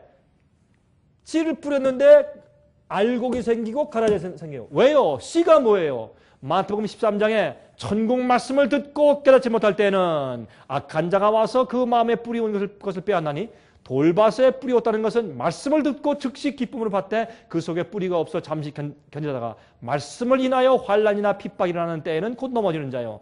가시떨기에 뿌리었다는 것은 말씀을 들으나 이게 말씀. 그리고 씨를 뿌렸는데 알곡과 가라지가 나요. 이게 무슨 말이에요? 씨는 하나님의 말씀, 진리요. 말씀과 진리를 말하는 것인데 그런데 팔레스타인 지방에서 말이죠. 옆집에 있는 사람을 미우면 밤에 원수가 몰래 가서 가라지를 싹 뿌리고 가버려요. 그런 일들이 있었어요. 그것을 가지고 가라지의 비유를 예수께서 말씀하신 것입니다. 밤에 이제 가라지를 뿌리고 가는데 그러므로 가라지란 뭐냐? 오류의 가르침이에요. 씨를 뿌리긴 뿌렸어. 근데 원수가 뿌렸어요. 예? 주인과 종들은 올바른 참된 씨를 뿌려서 알곡이 났는데 원수가 밤에 미우니까 와서 싹 가라지를 뿌리고 갔어요. 났는데 똑같은 토양에서 똑같은 흙에서 똑같은 비를 받고 똑같은 양분을 먹고서 똑같이 자랐는데 자라고 보니까 가라지예요. 그게 왜요? 씨가 잘못돼서요. 오류의 잘못된 가르침이에요. 그래서 우리 생애빛에서 그렇게 외치는 거예요. 오류를 그렇게 외치는 것이에요. 잘못된 것을 믿지 말라고 외치는 것이에요. 오류를. 진리가 그렇게 중요한 것이에요. 잘못 믿으면 잘못된 길로 가게 돼 있어요. 잘못된 길로. 가라지는 곡식들에게 해를 끼쳐요. 알곡과 흡사해요. 예수께서 말씀했죠. 마태복음 22장 29절. 너희가 성경도 하나님의 능력도 알지 못하는 거로 오해하였도다. 무엇을? 진리를 오해했어요. 성경을 오해해서 예수님을 핍박했어요. 예수님을 죽였어요. 오해했다 그랬어요. 그렇죠? 데살로니가 전서 2장 13절. 이 후서일 겁니다. 후서. 데살로니가 후서 2장 13절. 주의 사랑하시는 형제들아, 우리가 항상 너희를 위하여 마땅히 하나님께 감사할 것은 하나님이 처음부터 너희를 택하사 성령의 거룩하게 하심과 진리를 믿음으로 구원을 얻게 하심이니라. 진리를 믿음으로. 여러분 진리로 구원받아요? 그렇죠? 저희를 진리로 거룩하게 하옵소서. 아버지의 말씀은 진리입니다. 자, 그러면 하나님께서 이 알곡과 가라지를 함께 자라게 내버려 두시죠? 그것은 이 세상에 하나님께서 사탄을 한동안 내버려 두시는 이유예요. 왜 내버려 두세요? 잠깐 동안. 그 이유가 있어요. 마귀가 왜 마귀고 왜 그가 멸망당해야 되며 왜 그가 잘못되었는지 죄의 결과가 무엇이고 죄의 정체가 무엇인지를 사람들이 우주 모든 사람들과 모든 천사와 모든 존재가 우리 인간들이 다 보고 깨닫고 나중에 하나님 옳습니다. 하나님 맞습니다. 주님의 행하심이 다 진리고 주님의 심판은 의롭습니다. 다 깨닫게 다 보여주시기 위해서 주님께서 내버려 두세요. 한동안 내버려 두세요. 예? 우리 아까 다 이제 보았습니다. 이제 이 말씀은 제가 오늘 빨리 지나가는 이유가 있어요. 내일 드릴 것에 대한 서론을 말씀드려야 되기 때문에. 자, 말라기 3장을 보시면 14절부터 18절까지 보시면 여기에도 어떻게 해요? 17절 보세요. 만군의 여호와가 이르노라 내가 나의 정한 날에 그들로 나의 특별한 소유를 삼을 것이요 또 사람이 자기를 섬기는 아들을 아낀같이 내가 그들을 아끼리니. 여러분, 하나님께서 지금 의인들을 헤아리세요. 인치 있는 사업을 하고 계세요. 인침은요, 인침은 한번 어느 데 일로 와, 넌 합격 땅, 넌 불합격 땅, 이게 인치는 것이 아니고, 인침은 우리의 경험이요, 과정이요. 하나님께서 진리로 우리를 파서 이렇게 무슨 형상을, 그리스도의 형상을 우리에게 새기죠. 이렇게 새겨요. 그 새길 때 뭘 파내야 돼요? 죄를 파내야 돼. 나 자를 파내야 돼. 자고한 것을 파내야 돼. 우상을 파내야 돼. 다 파내면 뭐가 남아요? 내 속에 예수님의 형상과 품성이 남아요. 그게 인침의 경험이에요. 그래서 우리가 진리를 들으면, 성령 말씀을 연구하고 깨달으면 성령께서 이게 진리구나. 이렇게 살아야 되겠다. 이건 잘못됐구나. 내가 이렇게 해야 되겠네. 전 잘못이네. 이 길로 가야 되겠구나. 이렇게 주님께서 한 걸음 한 걸음 인도하시는 경험이 인침받는 경험이에요. 그건 과정이에요. 예? 여러분들이 지금 인침받는 경험 가운데 지금 계신 것이 왜? 진리의 말씀을 듣기 때문에. 그러면 그 말씀으로 어떻게 내 속에 주님과 같지 않고 하늘과 거룩한 것과 같지 않은 것들을 다 파서내버리면 나중에 뭐가 생겨요? 예수님의 형상이 드러나는 것이에요. 우리 속에. 보세요. 그때 너희가 돌아와서 의인과 악인이며 하나님을 섬기는 자와 섬기지 아니하는 자를 분별하리라. 언제? 마지막 시대.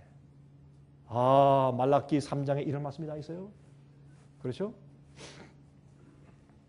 자, 근데 좀 이건 읽고 지나갈 텐데 잊었네요. 여기 말라기 3장에 14절 보시면 이는 너희가 말하기를 하나님을 섬기는 것이 헛되니 만군의 여호와 앞에 그 명령을 지키며 슬프게 하는 것이 무엇이 유익하리요? 왜요? 의인이 살기가 너무나 힘들어.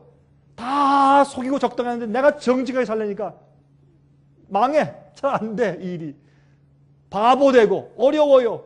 그래서 내가 주의 명령을 지키며 슬프게 행하는 것이 무엇이 유익하려? 내가 진실로 회개하고 주님의 뜻대로 사는 것이 무슨 유익이냐? 주님께서 다 알아주시느냐? 남들은 다 적당히 살면서 다 잘 사는데 오히려 악인들이 장사가 더 잘 되는 세상인데 이런 마음이 들어가요. 그러나 어떻게 주님께서 의인들의 그 고난을 주께서 기억하세요? 주님께서 그들을 알고 의인과 가라지를 갈라내실 것이라 그 말입니다. 지금은 견디는 시간이에요. 그래서 주님의 뜻대로. 요한일서 3장 3절부터 10절 보시면 여기에 설명해 놓았어요. 이게 마지막 시대 의인과 악인을 가르칠 때 알곡과 가라지를 가르치는데 어떻게 가르치는가 한번 보십시다. 주를 향하여 이 소망을 가진 자마다 그의 깨끗하심과 같이 자기를 깨끗하게 하니라. 여기에 그가 누굽니까? 그가 누구예요? 예수님이죠. 얼마나 충격적인 일이에요. 예수님이 깨끗하심과 같이 자기를 깨끗하게 하는 사람이에요. 의인이? 어떻게 이게 가능해요? 가능해요. 마음의 동기가 순수해. 마음의 의도와 상할 목적이 순수해요. 주님과 같은. 그래서 너희 안에 이 마음을 품으라 곧 그리스도 예수의 마음이니 그렇게 말씀을 했어요.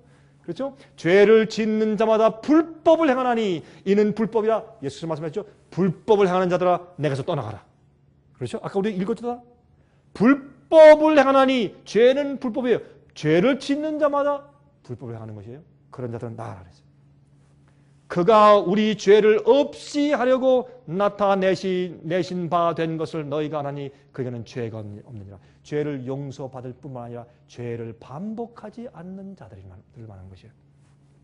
그 안에 거하는 자마다 범죄하지 아니하나니 범죄하는 자마다 그를 보지도 못하였고 그를 알지도 못하였느니라. 자녀들아 아무도 너희를 미혹하지 못하게 하라. 속이지 못하게 하라. 의를 행하는 자는 이 그가 누구예요? 예수님. 그의 의로우심과 같이 의롭고 놀라운 얘기 아니에요? 죄를 짓는 자는 마귀에게 속하나니 마귀는 처음부터 범죄함이니라. 하나님의 아들이 나타나신 것은 마귀의 일을 멸하려 하십니다. 이런 말이 있기 때문에 마귀는 어떤 오류를 심어놓은 줄 아세요? 우리는 태어날 때부터 죄인들이요. 우리 속에 있는 죄의 본성 자체가 죄이기 때문에 우리는 아무리 애를 써도 죄를 이길 수가 없습니다. 그냥 그렇게 살 수밖에 없으니까. 그래서 우린 죄의 공장입니다. 어떤 분들은 그 말이에요. 우린 죄의 공장이래요. 죄의 공장이라 자연히 나오는 게 죄이기 때문에 할 수 없대요. 나도 그런 얘기 처음 들어봤어요. 성경에 그런 얘기가 나와서 죄의 공장이다. 여러분 성경은 그렇게 말씀하고 있지 않다 그 말입니다. 여기 보니까 그렇죠? 죄를 짓는 자는 마귀에게 속하나니 마귀는 처음부터 범죄합니다. 하나님의 아들이 나타나신 것은 마귀의 일을 멸하려 하심이라. 여러분 우리가요 죄의 본성을 가지고 있어요? Yes. 우리가 연약성이 있어요? Yes. 우리가 조상 때부터 타고난 죄에 대한 경향, 악에 대한 기울어진 경향들을 가지고 태어나요? Yes. 그걸 뭐라 그래요? 죄의 본성이라고 그래요. 우리가 다 본성적으로 악해요? Yes. 그러나 성령이 내 속에 거하시고 내가 주 앞에 굴복해서 주님을 따라 살면 우리가 죄에 대한 악의 경향을 이기고 승리할 수가 있어요. 죄는 마귀는 여러분들을 강제로 죄짓게 할 수가 없어요. 예수님도 여러분들을 강제로 너 하늘 가자 하고 강제로 끌어가시지 않으세요. 마귀도 여러분을 괴롭힐 수는 있지만은 여러분을 죄짓게 강요할 수는 없어요. 이걸 우리가 이해해야 돼요. 마지막에 알곡과 가라지가 갈라져요? 갈라지고 있어요. 노아 홍수 때 알곡과 가라지가 갈라졌어요? 갈라졌어요. 소돔과 고모라 때 갈라졌어요? 갈라졌어요. 예수께서 오실 때 갈라졌어요? 갈라졌어요. 예루살렘 성이 멸망할 때 갈라졌어요? 갈라졌어요. 알곡과 가라지가 갈라졌어요. 마지막도 마찬가지예요. 항상 그래서요. 하나님께로서 난 자마다 죄를 짓지 아니하나니 이는 하나님의 씨가 그의 속에 거함이요 저도 범죄치 못하는 것은 하나님께로서 났습니다. 전 이 젊을 때요, 젊은 목사 때 제가 너무 싫어해서 제가 이 말씀을 싫어해가지고 전 요한일서 3장 안 읽었어요. 설교 안 했어요. 이거 설교하면 교인들 다 나가게 해요. 예? 이거 설교하면 누가 좋아하겠어요, 이거. 예? 성경 말씀에 있거든. 제가 한번 생각해요. 이게 정말 성경 말씀이라면 내 이들을 믿고 가르치고 아니면 좀 찢어내자. 근데 그런 생각도 해본 적이 있어요. 성경은 그렇게 말하고 있어요. 하나님께로서 난 자마다 죄를 짓지 않으나니 이는 하나님의 씨가 그의 속에 거하며 저도 범죄치 못하는 것은 하나님께서 났습니다. 여러분 부모가 자식을 죽이는 것은 죽이는 일은 안 하는 게 아니라 못해요. 그렇죠? 제 아내는요 제 지갑에서 제 돈 훔쳐가는 거 안 하는 게 아니라 못해요. 그래요 안 그래요? 예?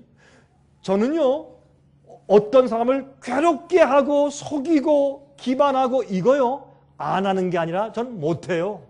죽어도 못해요. 전 차라리 죽는 게 낫지 전 그 짓은 못해요.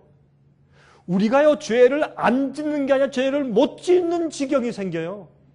그럼 강 목사님 당신은 그러면 한번 실수도 없고 죄를 한 번도 안 짓고 삽니까? 전 그런 말 하는 게 아니에요. 어떤 데 마귀가 우리를 딴질 걸어. 딴 딱 걸어버려요. 여러분 이 꽃병에 말이죠. 한단 꽃을 장미꽃을 다 그래서 이제 다 아주 이게 조심해서 걸어가는데 여러분 친구가 골목에 숨어 있다가 우리 지나가는데 딴지를 탁 걸었어요.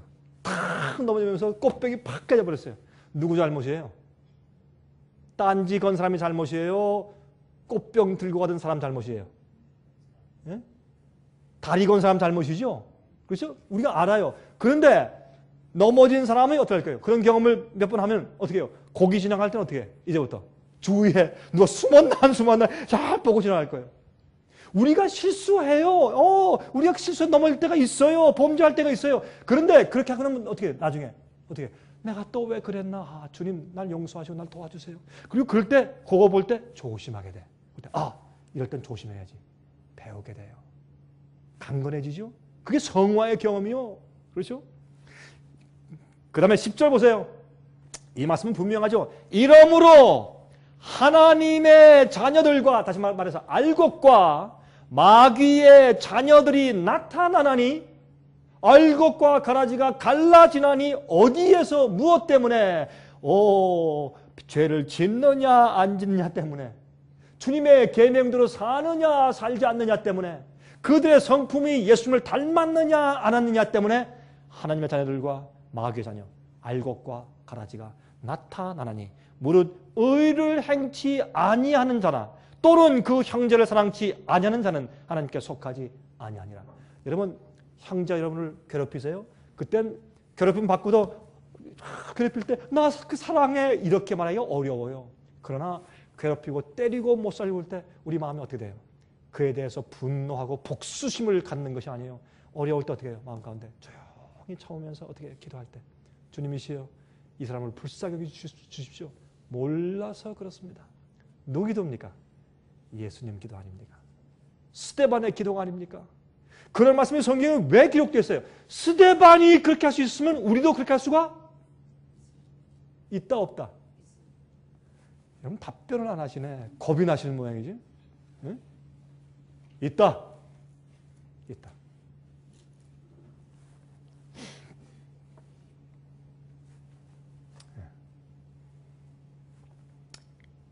갈라디아 5장 16절에서 25절 아까 읽었죠? 성령의 열매, 품성이 준비되는 것입니다. 자, 오케이. 그리스도의 형상이 생기는 것이죠.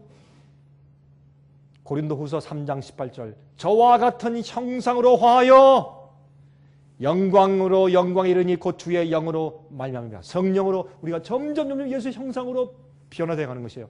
갈라디아 4장 19절 나의 자녀들아 너희 속에 그리스도의 형상이 이루기까지 다시 너희를 위하여 해산하는 수고를 하노니 해산하는 수고래.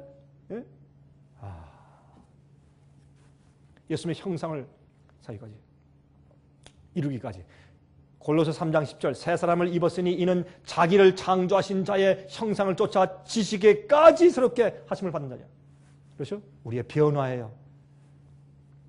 요한계시록 17장 14절 그와 함께 있는 자를 곧 부르심을 입고 빼내심을 얻는 것은 이건 처우순이에요. 택하심을 입고 진실한 자들은 이길 것이라 그렇게 말씀했어요. 승리자자. 여러분 마태복음 22장 오시면 혼인 예식에 다 참석했는데 혼인 예복을 입고 왔는지 입고 오지 않았는지 검사하죠. 그 당시에는 말이죠. 왕이 아들의 혼인 예식을 위해서 초청장 보낼 때 혼인 예식까지 동봉해서 보냈어요. 혼인 예식 안 입었습니다. 핑계할 수 없어요. 자기의 옷이 더 예쁘니까 안 입었겠죠. 이것은 주님께서 주신 품성을 입는 것을 말하는 것이에요. 데살로니가 후서 2장 9절부터 12절에 보세요. 이러므로 하나님이 유혹을 저희 가운데 역사하게 하사 거짓 것을 믿게 하시면 오리를 믿게 하시면 왜 오리를 믿어요? 진리를 믿지 않고 불의를 좋아하는 모든 자로 심판을 받게 하려 하십니다. 자기가 진리를 믿고 이해할 기회를 사용하지 않았다는 뜻이에요. 그러니까 어떻게 해요? 심판받는 것이에요. 잘못되게 믿었다. 그건 무슨 뜻이에요? 진리를 이해하지 못했다. 진리를 가르칠 때 거절했다. 아니면 진리를 이해하는 기회를 사용하지 않았다. 그런 뜻이에요. 그래서 그런 게 다 심판의 경험이 지나가는 것들이에요. 그렇죠? 너희를 택하사 성령의 거룩하게 하심과 진리를 믿음으로 구원을 얻게 하셨다 그랬어요. 자, 의의 옷을 입지 못하게 하는 거짓 복음들, 그게 가라지가 되게 하는 복음인 것입니다. 성경은 어떻게 말해요? 머리에 면류관에 12별이 있는 깨끗한 옷을 입고 서 있는 여인을 교회라고 말해요. 예수님의 의의 옷을 입고 있는 그런 사람들을 말하는 것입니다. 12별은 12제자의 가르침을 말하는 것이에요. 자, 그런데 예수께서 재림하실 때 이한 낯을 가졌다. 아까 읽었지 않습니까? 추수하러 오세요. 그것을 보니까 어떻게 추수가 너 예수 믿어? 들어와. 너 내 십자가 믿어서 들어와. 이렇게 하시는 것이 아니라고 성경은 그렇게 말씀하고 있는 것이에요. 믿는다는 것이 무엇인지 우리가 다시 한번 이해될 것이에요. 자, 이제 제가 내일은 제가 아주 굉장히 긴 예언을 설명하기 때문에 내용이 많아요. 그래서 미리 좀 제가 한 3분의 1은 미리 설명을 드려야지 안 그러면 내일 시간이 모자랄 것이기 때문에 내일 짐승의 표와 그 비밀 조직들에 대해서 설명을 하는데 짐승의 표에 대해서 말하는 그 내용의 서론을 제가 먼저 설명을 잠깐 좀 드릴 것입니다. 여러분, 짐승의 표에 대한 경고는 성경 중에서 가장 심각한 예언이에요. 짐승의 표는 마지막에 주님께서 알곡과 가라지를 갈라내시는 일이다. 그 말이에요.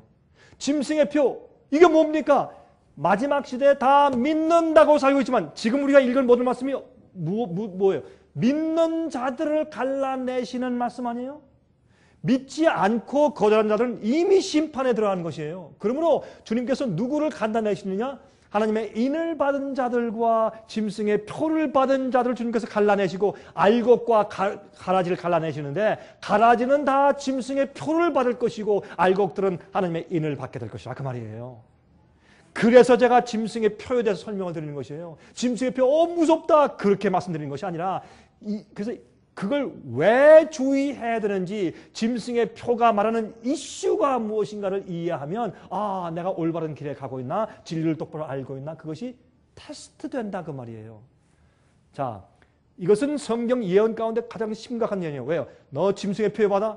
그러면 너 다 죽어. 너 심판하면 큰일 난다. 막 이렇게 막 주님께서 위협하시는 말씀이 나와요. 굉장히 심각한 예언이 이것은. 사랑의 외침이시죠. 그렇죠? 요한계시록 13장 14절 15절을 보시면 짐승 앞에서 받은 바 이적을 행함으로 땅에 거하는 자들을 미혹하며 땅에 거하는 자들에게 이르기를 칼에 상하였다가 살아난 짐승을 위하여 우상을 만들라 하더라. 저가 권세를 받아 그 짐승의 우상에게 생기를 주어 그 짐승의 우상으로 말하게 하고 또 짐승의 우상에게 경배하지 아니하는 자는 몇이든지 다 죽이게 하더라. 여기 보니까 먼저 나온 짐승이라고 말했기 때문에 그 뒤에 나온 짐승이 있어요. 이것은 요한계시록 13장에 여러분께서 혹시 우리 책자를 보셨거나 월간지를 보셨거나 제 강의를 들으신 분들은 이해하시죠. 그것은 처음에 나오는 교황권과 두 번째 땅에서 바다에서 나오는 사람들이 많은 곳에 올라오는 교황권과 사람들이 많이 있지 않는 장소로 설명한 땅 위에서 올라오는 두 뿔 가진 새끼 양 같은 짐승이 있죠. 그러니까 교황권과 미국을 상징했지 않습니까? 그것을 여기 설명했는데 미국이 그 짐승의 앞에 나오는 교황권을 위해서 우상에게 생기를 주어서 그 짐승의 우상으로 말하게 하고 여러분 이 짐승의 이미지, 짐승의 우상, 짐승의 형상이 무엇인가 하면 이 중세기의 교황권이 1260년 동안 많은 진실한 백성을 잡아 죽이고 핍박하고 했어요. 어떻게? 국가와 경찰과 군대의 힘을 빌렸기 때문에 그게 가능했어요. 국가와 교회가 하나가 되어 있었어요. 그랬기 때문에 핍박이 가능했어요. 그 일이 지금은 못해요.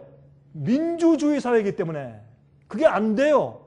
그러나 옛날에 그렇게 핍박하고 진실되게 말씀대로 사람들을 핍박하고 잡아 죽이고 자기의 뜻대로 살도록 강요하고 종교 재판하고 그다음에 어떻게 해요? 막 고문하고 했던 그런 일들을 다시 부활시켜요. 다시 그 우상에게 생기를 주어요. 여러분 아세요? 여러분 이 바티칸에서 종교 재판부가 다시 오픈했어요. 그런 얘기는 타임 잡지에 났지만 너무 조금 났으니까 사람들이 그걸 봐도 무엇인지 이해하지 못하죠. 종교 재판부를 왜 다시 오픈해요? 이건 말도 안 되는 얘기죠. 종교 재판을 과거에 어떻게 했어요? 여러분 그렇게 생기를 주어서 핍박이 다시 와요. 왜 핍박이 온 줄 아세요? 여러분 나치가 왜 생겼어요? 경제공황 때 생겼어요. 즉 독일에서. 그리고 혼란했어요. 혼란, 경제공황. 이때 어떻게 해요? 사람들을 어떻게 해요? 그 사람들에게 안정을 주고 딱 사회 질서를 잡을 수 있는 파워풀한 어떤 집단이 올라올 때 우리가 오케이 우리 당신 찍을 테니까 좀 이거 좀 도와주세요. 그래서 나치 독재가 생겼어요. 여러분 그러므로 짐승의 표가 오기 전에 어떤 일이 생긴 줄 아세요? 경제적인 파탄이 와요. 천연재해가 와요. 테러가 와요. 어려움이 생겨요. 그 사람들이 두려워서 제발 사회 안정과 우리가 먹고 살 수 있는 일에 안정을 주세요. 그래서 국가가 미국 같은 나라도 갑자기 하루아침에 독재적으로 변해요. 이게 성경 예언이에요. 우상에 생기를 주어 그 짐승의 우상으로 말하게 하고 또 짐승의 우상에게 경배하지 아니하는 자는 며칠은 다 죽이게 할 것이라 그랬어요. 자 보십시다. 자 요한계시록 14장 9절부터 11절 보세요. 아까는 짐승의 표가 나왔어요. 13장에 14장 그런데 14장에 보면 9절부터 12절 또 다른 천사 곧 셋째가 그 뒤를 따라 큰 음성으로 가로되 만일 누구든지 짐승과 그의 우상에게 경배하고 이마에나 손에 표를 받으면 그도 하나님의 진노의 포도주를 마시리니 그 진노의 잔에 섞인 것이 없이 부은 포도주라. 주님께서 경고하십니다. 이게. 자, 이 파수꾼의 역할이 뭐냐? 여러분들 시간이 많이 지나서 제가 자세히 설명을 못 드릴 것이고 에스겔 3장을 보시면 17절부터 21절까지 보시면 이런 말씀이 있어요. 내가 너를 파수꾼으로 세웠다. 그런데 내가 악인들에게 경고했다. 근데 그 악인이 어떻게 해요? 듣지 않았다. 그러면 그 악인은 자기 죄악 중에서 죽는다. 그런데 만약에 파수꾼 내가 경고를 안 했으면 그 핏값을 내가 너한테 찾아 경고해. 그러겠어요. 그러나 밑에 그러나 내가 그 의인을 깨우쳐 범죄치 않게 함으로 그가 범죄치 아니하면 정령 살리니 이는 깨우침을 받으며 너도 내 영혼을 보존할 것이라. 악인이 죽는데 죽는 걸 보고 가만히 있으면 파수꾼 내가 널 파수꾼을 세웠는데 내가 그 책임을 너한테 물을 거야? 그렇죠? 그렇게 말씀하셨어요. 저는 파수꾼 같은 심정으로 알려주는 것뿐이에요. 여러분들이 그것을 적용시켜야 될 것이요. 여러분, 자 그러면 짐승의 표가 무엇인가? 짐승의 표는 뭘 말하는 것인가? 우리 잠깐 좀 생각해 보십시다. 우리 내일 말씀드릴 서론으로. 짐승의 표가 무엇인가를 이해하기 전에 무엇을 이해해야 돼요? 짐승의 표를 내리는 짐승이 누군가? 그걸 우리 알아야 되겠죠? 짐승이 누구냐면 짐승이. 짐승의 표에 대해서는 무서워하지 말고 짐승의 표를 주는 짐승의 정체가 뭐냐 말이에요. 짐승의 표를 강요하는 짐승의 세력을 지목해주는 9가지 힌트가 성경에 나와요. 여러분 이것은 여러분들이 우리 월간지를 받거나 32가지 책자를 받거나 또 제 설교를 들으신 분들은 다 이해하실 거예요. 그러나 여러분께서 이 말씀을 다 이해하지 아직 못하시는 분들도 여러분 내일 모레 이제 3번째 날 집회가 끝난 다음에 가실 때 제가 쓴 이 요한계시록 주석책과 또한 다니엘 해석책과 그 다음에 이 문제에 대해서 이 짐승의 표에 대해서 설명한 소책자가 있어요. 그것과 함께 3권을 드릴게요. 집에 돌아가셔서 지금 설명하는 이 9가지 힌트가 무엇인지를 확실히 아직 이해하시지 못한 분들이 혹시 계시다면 집에 들어가서 읽으시면 무슨 뜻인지 이해가 되실 것입니다. 첫 번째, 다니엘서와 또한 요한계시록은 이렇게 짐승이 누군지 지목해요. 작은 뿔과 첫 번째 짐승은 다니엘 7장에 나오는 작은 뿔이라는 그 정체와 요한계시록 13장에 나오는 첫 번째 짐승, 바다에서 올라오는 짐승은 로마의 분열 이후에 유럽에서 일어난다고 했습니다. 두 번째, 작은 뿔과 첫 번째 짐승은 종교적인 세력이에요. 정치적인 세력이 아니에요. 세 번째, 작은 뿔과 첫 번째 짐승은 크고 참남된 말을 합니다. 하나님께 참남된 말을 해요. 내가 죄를 용서할 수 있다. 내가 하나님이다. 그런 말을 해요. 네 번째, 작은 뿔과 첫 번째 짐승은 정치적인 세력입니다. 다시 말해서 종교적인 세력이면서 또 정치적인 세력이에요. 합쳐져 있어요. 다섯 번째, 작은 뿔과 첫 번째 짐승은 성도들을 핍박하는 세력이다. 이렇게 말하고 있어요. 여섯 번째, 1260년 동안의 권세를 누린다. 그렇게 말을 했어요. 일곱 번째, 하나님의 십계명을 변경시키고 바꾸려고 한다. 그렇게 말했어요. 여덟 번째, 첫 번째 짐승은 죽게 되는 상처를 입었다가 회복된다. 죽었다가 다시 살아난다. 이렇게 말을 했어요. 아홉 번째, 첫 번째 짐승의 이름의 수는 666이다. 이것이 짐승의 표를 내는 짐승의 정체를 우리한테 알게 해주는 힌트란 말이에요. 그렇죠? 오케이. 기독교 역사 3권 크리스천 히스토리 3권 327페이지에 비질리우스가 538년도에 벨리사리우스 로마 장국의 보호 아래 교황의 보좌에 오르게 되었다. 비질리우스는 로마의 감독이었어요. 교회 감독이었어요. 그게 교황이 된 공식적인 연도가 538년이다. 그렇게 역사는 우리에게 말해주고 있어요. 자, 그런데 좀 읽어봅시다. 저스티니안 로마 황제가요, 로마의 교회 감독을 전 세계 기독교의 머리요, 교리의 확정자요, 이단을 처벌하는 권위자로 임명하는 칙령이 효력을 발생하게 된 것은 AD 538년을 합법적으로 교황이 최고의 세력자로 부상한 시발점으로 간주하게 됩니다. 이것이 기독교의 역사입니다. 이것을 예언이 설명했습니다. 그렇죠? 자, 그런데 그러므로 1260년 한때와 두때와 반때 42달 동안, 그렇죠? 1260일 동안 예언 기간에서 이 1년이기 때문에 1260년 동안 교황권이 중세를 지배했어요. 핍박했어요. 그래서 우리가 종교 암흑 시대라고 말해요. 그 시작을 역사는 538년 AD라고 말합니다. 그런데 흥미있는 것은 말이죠. 1798년도에 끝나야 돼. 그 세력이 죽어야 돼. 당분간. 나중에 부활하기 전까지 잠깐 죽어야 돼요. 그래야 1260년 예언이 딱 들어맞아요. 그런데 여러분 Encyclopedia Americana, 아메리카나 대백과사전에 1941년도 판을 보면 이렇게 말씀해 있어요. 1798년도에 버티어 장군은, 이건 불란서 혁명 세력이죠. 나폴레옹 장군 밑에 있던 버티어 장군은 로마에 들어가 교황권의 정부를 전복시키고 새로운 정부를 수립하였다. 그래서 이 버티어 장군이 교황 피우스 6세를 잡아다가 불란서에 데려가서 감옥에 넣었을 때 거기서 죽었어요. 그래서 어떻게 온 세상은 교황이 죽었다. 우리 그 폭정에서 해방되었다. 라고 기뻐하는 일이 있었어요. 그때가 언제요? 1798년, 정확하게 1260년 동안 그가 권좌에서 폭력을 행사한 것을 말하고 있어요. 자, 그런데 이 바다에서 올라오는 짐승이 머리는 사자 같고 7머리 있고 10뿔이 있고 몸은 표범 같고 발은 곰 같고, 그렇죠? 그래서 다니엘 7장에 나오는 그 짐승들의 모습을 하나로 합쳐져 있는 짐승으로 표현했어요. 이 세력은 로마 나라가 망하고 로마 제국이 망하고 분열된 이후에 올라온 것이 분명해요. 여러분이 짐승의 표를 내리는 짐승의 세력이 로마 바티칸의 교황권이다.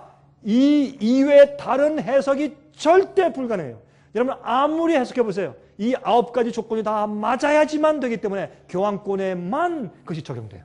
얼마나 많이 핍박했습니까? 그렇죠? 불에 태워 죽이고 얼마나 많이 핍박을 해서 죽였어요. 그렇죠? 자, 그런데 요한계시록 13장 3절, 그의 머리 하나가 상하여 죽게 된 것 같더니 그 죽게 되었던 상처가 나음에 온 땅이 이상히 여겨 짐승을 따르고, 나중에 어떻게 해요? 부활된 다음에 온 세상이 참 놀라서 그를 다 따른다. 요즘에요, 1798년대 죽었던 그 상처가 나온 다음에 온 세상 나라들이, 정치가들이 다 세상 사람들이 지금 교황을 따라요. 여러분 4월 15일 날 미국에 옵니다. 교황이 5일 동안 20일까지 어떤 일이 생길 줄 아세요, 여러분? 내일 설명을 드리겠습니다. 엄청난 일들이 생길 가능성이 많아요. 자, 보세요. 그러므로 그의 머리 하나가 상하여 죽게 된 것 같더니 1798년도에. 그런데 보세요. 샌프란시스코 크로니커, 옛날 1798년도에 샌프란시스코에 있는 미국의 신문이에요. 신문에서 어떻게 말하는지 아세요? 이렇게 말했어요. 로마에 대한 의혹은 이제 과거사가 되었다. 오늘 밤 바티칸과 이태리는, 아니요, 보세요. 오늘 밤 1798년이에요. 제가 한번 얘기했어요. 1929년이죠. 오늘 밤 바티칸과 이태리는 평화 조약을 체결하였다. 상처를 치유하기 위하여. 신문이요? 성경을 믿었어요, 그 당시. 그래가지고요, 죽게 되는 상처를 어떻게 해요? 치유하기 위하여 괄목할 만한 서류에 사인하면서 이루어진 회합은 서로가 아주 진중한 태도를 보이면서 이루어졌다. 샌프란시스코 1929년 2월 11일자 신문에 났던 얘기예요. 뭐라고? 죽게 된 상처가 나았다. 이제 108에이카를 이태리가 바티칸에 주면서 바티칸은 이 하나의 국가로 인정해 주었다. 그 상처가 이제 회복되기 시작했다. 이렇게 말했어요. 성경 예언이 정확하게 이루어졌죠. 자, 지금은 교황이 가는 곳마다 사람들이 난리예요. 얼마나 존경해. 세상에 도덕적인 지도자요, 평화의 사도라고 그렇게 부르고 있어요. 요한계시록 13장 3절, 온 땅이 이상히 여겨 짐승을 따르고, 이 이상히 여기는 저 이상하네. 그게 아니에요. Wonder after him. 놀라서, 경이로워서, 와, 교황이 이렇게 따르고 있다 그런 말이에요. 지금 온 세상에 따릅니까? 정확한 얘기죠. 자, 교황 레오 13세는 과거에 이런 얘기를 했어요. 우리는 이 지구상에서 전능하신 하나님의 자리를 가지고 있는 것이다. 이런 말 할 수 있어요? 이런 말 하면 안 되죠?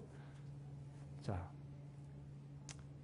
이런 사진 여러분 너무 익숙하게 잘 아시죠? 너무나 많이 나니까 여러분 이제 뭐 별 그런 관심이 없는 것 같죠. 교황권은 전 세계적인 영향력과 특권과 세력을 얻게 되었어요. 놀라운 세력이 있어요. 여러분 미국도요. 여러분 아세요? 이렇게 말해요. 바티칸은 지금까지 현대의 나라들, 이 수장들, 대표들, 정치가 가운데서 미국의 조지 W. 부시처럼 교황에게 순종 잘하는 자는 과거에 없었다. 그렇게 말을 해요. 참 흥미로운 일이죠. 그렇죠? 자, 그럼 짐승의 표란 무엇을 말하는 것입니까? 소셜 시큐리티 카드일까요? 많은 사람들이 소셜 시큐리티 카드가 짐승의 표래요. 아니에요. 그럴 수 없어요. 그러면 컴퓨터 바코드예요? 예? 그게 짐승의 표예요? 그렇게 많이 가르쳐요? 그렇지 않습니다. 그럼 또 뭘까요? 크레딧 카드일까요? 신용카드. 신용카드 받으면 안 된다 그러죠. 그러면 드라이버스 라이선스일까요? 여러분 올해 5월 달부터 2012년까지 미국에는 앞으로 한 3년 반 동안 모든 사람들의 면허증을 다 바꿉니다. 그 속에 스마트 칩이 들어있어요. 여러분과 저의 모든 인적사항이 다 들어가 있습니다. 그게 이제부터 서서히 바꾸어 나가기 시작합니다. 이것이 짐승의 표를 받는 것일까요? 아니면 FDA에서 판매 승인한 very cheap, 이렇게 쌀알 만한 조그만 것들, 이런 것들 갖다 우리 몸속에 이렇게 집어넣죠. 팔이나 손이나 아니면 어떤 데는 이마에 넣는다래. 그래서 지금 동물들을 컨트롤할 때 이렇게 하죠. 이런 것을 집어넣는 것이 이것이 짐승의 표를 받는 것일까요? 예? 아니면 RFID 이렇게 겨자씨만해 조그만 이런 것들요 몸속에 이렇게 탁 집어. 이건 진짜 보이지도 않아요. 이런데 엄청난 바코드보다 용량이 6,000배나 커 상세한 정보를 다 기록할 수 있어요. 상품들을 다 집어넣고 지금 사용하고 있어요 이미. 그걸 사람들 손에 다 집어넣는데요. 이걸 받는 것이 666 짐승의 표일까요? 자, 성경은 이렇게 말하고 있어요. 누구든지 이 표를 가진 자 외에는 요한계시록 13장 18절이에요. 그렇죠? 이 누구든지 짐승의 표를 가진 자 외에는 매매를 못하게 하니 이 표는 곧 짐승의 이름이나 그 이름의 수라. 분명하잖아요. 그 짐승의 이름이에요. 그 이름을 풀어보면 그 이름 속에 들어있는 숫자라 그랬어요. 지혜가 여기 있으니 총명이 있는 자는 그 짐승의 수를 세어보아라. 그 수는 짐승의 수니 그랬어요? 뭐라 그랬어요? 사람의 수니 얼마나? 666이니라. 사람의 숫자. 이걸 좀 종합합시다. 여러분 국민학생도 이해할 수 있죠. 이 짐승은 누구다? 사람이다. 그럼 666이 뭐다? 그 사람의 이름 속에 들어있는 숫자를 세어보라. 그러면 666이 나올 것이야. 이런 말이거든요. 얼마나 분명해? 간단하죠? 어려워요? 아니에요. 그래서 666 짐승의 표에서 많이 오해하는 가르침들이 숨어있는 것이에요. 이렇게 믿은 것이 종교 개혁자들의 믿음이요. 마르틴 루터, zwingli, 존 락스, 존 칼빈. 여러분 이런 모든 사람들이 그렇게 믿고 가르쳤어요. 그런데 요즘에 이런 말들이 싹 들어갔어요. 그런 줄 아세요? 바티칸에서 작전을 세웠어요. 이건 앞으로는 어떤 독재자가 와서 큰 어떤 이런 일을 행할 것이다. 그런 독재자의 일이야. 이렇게 미래주의를 퍼뜨렸어요. 또 어떤 사람들 아니다. 이것은 저 과거주의, 과거에 다 있다가 없어진 것이야. 이렇게 미래주의와 과거주의로 사람들을 혼돈시키는 누가 있느냐. 종교개혁해서 나간 개신교인들의 성경의 이해를 혼돈시키고 가라지를 만들어서 나중에 멸망당하게 하기 위해서 마귀가 가짜 예언 해석을 퍼뜨려 사람들을 뭐라 그래? 짐승의 표, 앞으로는 폭군들, 앞으로는 그 컴퓨터 바코드 받는 거, 또 어떻게 이런 베리칩 받는 거, 이런 것들이 짐승의 표다. 이렇게 해서 실제로 성경 예언을 이해하지 못하고 오해하게 만들어 놓은 것이에요. 자, 보세요. Our Sunday Visitor 1915년 4월 18일자 이것은 천주교의 공식 매거진이에요. 그게 1915년 4월 18일에 말했어요. 교황의 공식 명칭은 Vicarius Filii Dei다. 이것이 공식적으로 교황의 명칭이에요. 여러분 교황의 이름이 많잖아요. 예? 요한 바오로 2세, 요한 13세, 지금은 베네딕트 16세, 그렇죠? 피우스 6세, 피우드 10세, 많잖아요. 그 많은 이름이 있으니까 그 이름이 많으니까 교황의 공식적인 이름이 무엇인가 설명해 주세요. Vicarius Filii Dei가 교황의 이름이에요. 예? 그럼 이게 무슨 뜻인가? Vicarius Filii Dei는 Vicarius란 말은 대리자, 대표자, 대리자. 하나님이 없을 때 대리하는 사람이에요. 대리해서 그 일을 다 한단 말이에요. Filii Dei, 하나님의 아들의 대리자예요. 이름이. Vicarius Filii Dei는 라틴 말로 하나님의 아들이에요. 하나님의 아들의 대리자예요. 하나님의 아들 예수께서 하시는 그 고난을 가지고 이 땅 안에서 교회 안에서 행하는 자, 그런 말이에요. 예수님과 똑같은 고난을 가진 자, 그런 뜻이에요. 그 말이 로마 말 가운데 보시면 여러분 우리가 고등학교, 대학교 때 다 이렇게 썼잖아요. V 자는 5, 그렇죠? I 자는 1, X는 뭐 X? X는 10이죠. 우리 다 옛날에 이렇게 썼지 않습니까? 그런 식으로 로마 이런 알파벳 속에는 다 숫자가 들어있어요. B는 5, I는 1, C는 100, A, R은 숫자가 안에 없어요. I는 1, U는 V하고 똑같아요. 5, S는 숫자가 없어요. F는 없어요. I는 1, L은 50, I는 1, I는 1. 비카리오스는 더하면 112가 나와요. 그 안에 들어있는 원래 숫자가 112가 나와. 필리의 안에 있는 숫자를 보면 53이 나와요. 그리고 D는 500이에요. E는 0예요. I는 1이에요. 여러분 70인 성경 번역 가운데 70인 역 할 때 어떻게 써요? LXX라고 쓰죠. 왜요? L은 50이고 X는 10이니까 10, 50은 얼마예요? 70 아니에요? 그래서 이게 다 숫자가 있는 거예요. 자, 그럼 우리가 생각해 봅시다. 112, 53, 501. 혹시 제가 이 계산을 잘못했는지 모르니까 우리 확인 좀 하십시다. 112 더하기 53이 얼마예요? 165. 맞아요? 165를 갖다가 501에 더하세요. 그러면 666 맞아요? 정확하게 나와요. 666. 이게 짐승의 정체예요. 이렇게 드러나 있어요. 그러면 여러분 이게 뭔가? 성경에서 7은요 완전, 완성, 하나님의 역사를 상징하는 숫자예요. 완전, 완성, 하나님을 상징해요. 6은 불완전한 사람의 일을 상징해요. 그래서 솔로몬의 봉급이 얼마인지 아십니까? 솔로몬의 봉급이 666달란트였어요. 아무리 받고 받아도 부족하다 그런 뜻으로 자기 봉급을 666달란트로 책정했어요. 그건 사람 숫자예요. 하나님이 아니라 사람이 하나님 대신에 앉아있는 권위를 666 그러는 거예요. 네? 자 보세요. 짐승은 잘못된 종교 제도를 나타내요.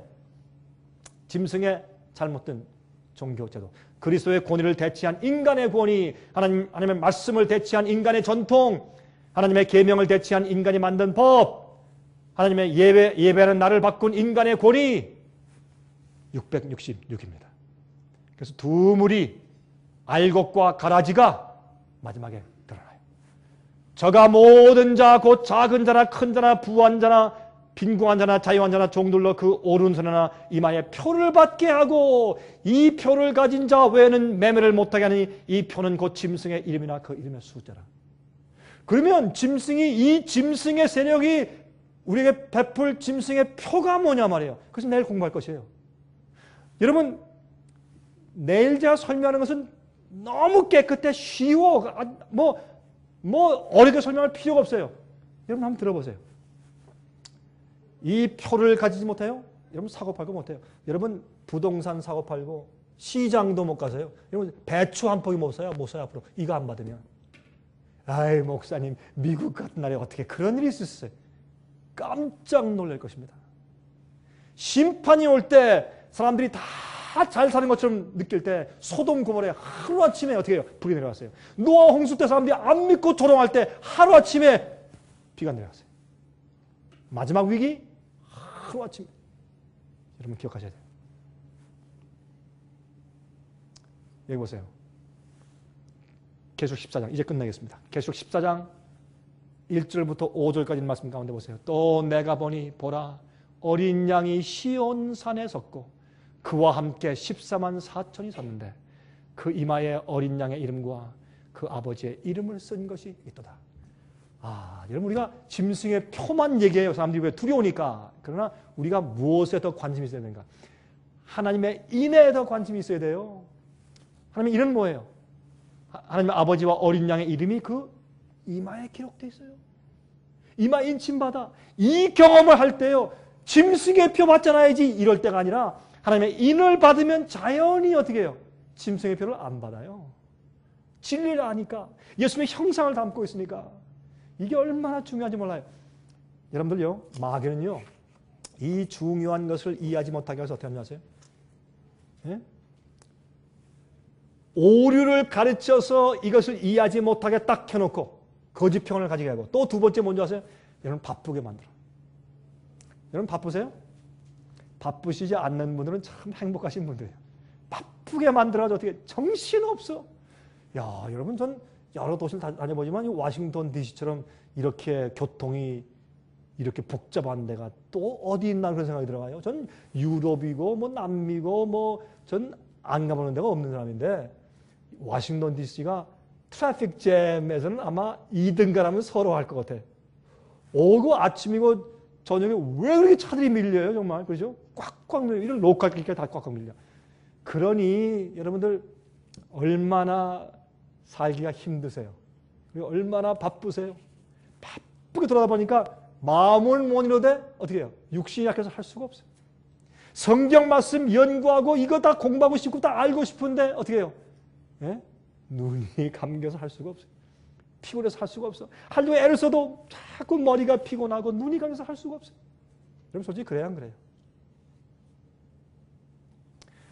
마귀는요, 우리 이 세상에요, 이 모든 제도, 생활 제도를 바쁘게 만들어 놓고 돈이 없으면 아무것도 못하게 만들어 놨어요. 그렇게 한 다음에 어떻게 바쁘게 해가지고 바쁘게 살고 정신없이 살다가 어떻게 해요?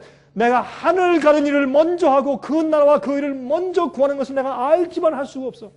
딱 마귀한테 딱 묶여가지고 덫에 묶여가지고 어떻게 꼼짝달싹 못해. 그래서 마음에 해야 할 텐데 동동하면서 이래야 할 텐데 이러면 안 되는데 하고 살다가 나중에 하면 갑자기 뭐가 딱 터질 때 아이고 내가 준비 안 됐네. 이렇게 만들기 위해서 마귀가 다리를 다 묶어놨다고 말이에요. 그러니 이게 얼마나 가슴 아픈 일이요. 그런 때 우리가 살고 있어요. 그럴 때 우리 여러분 지금 뭐 할 때인지 아세요? 여러분 하나님의 인을 받으세요. 하나님의 인을 받아야 돼요. 아버지 이름과 예수님의 이름. 이름은 뭐예요? 성품이에요.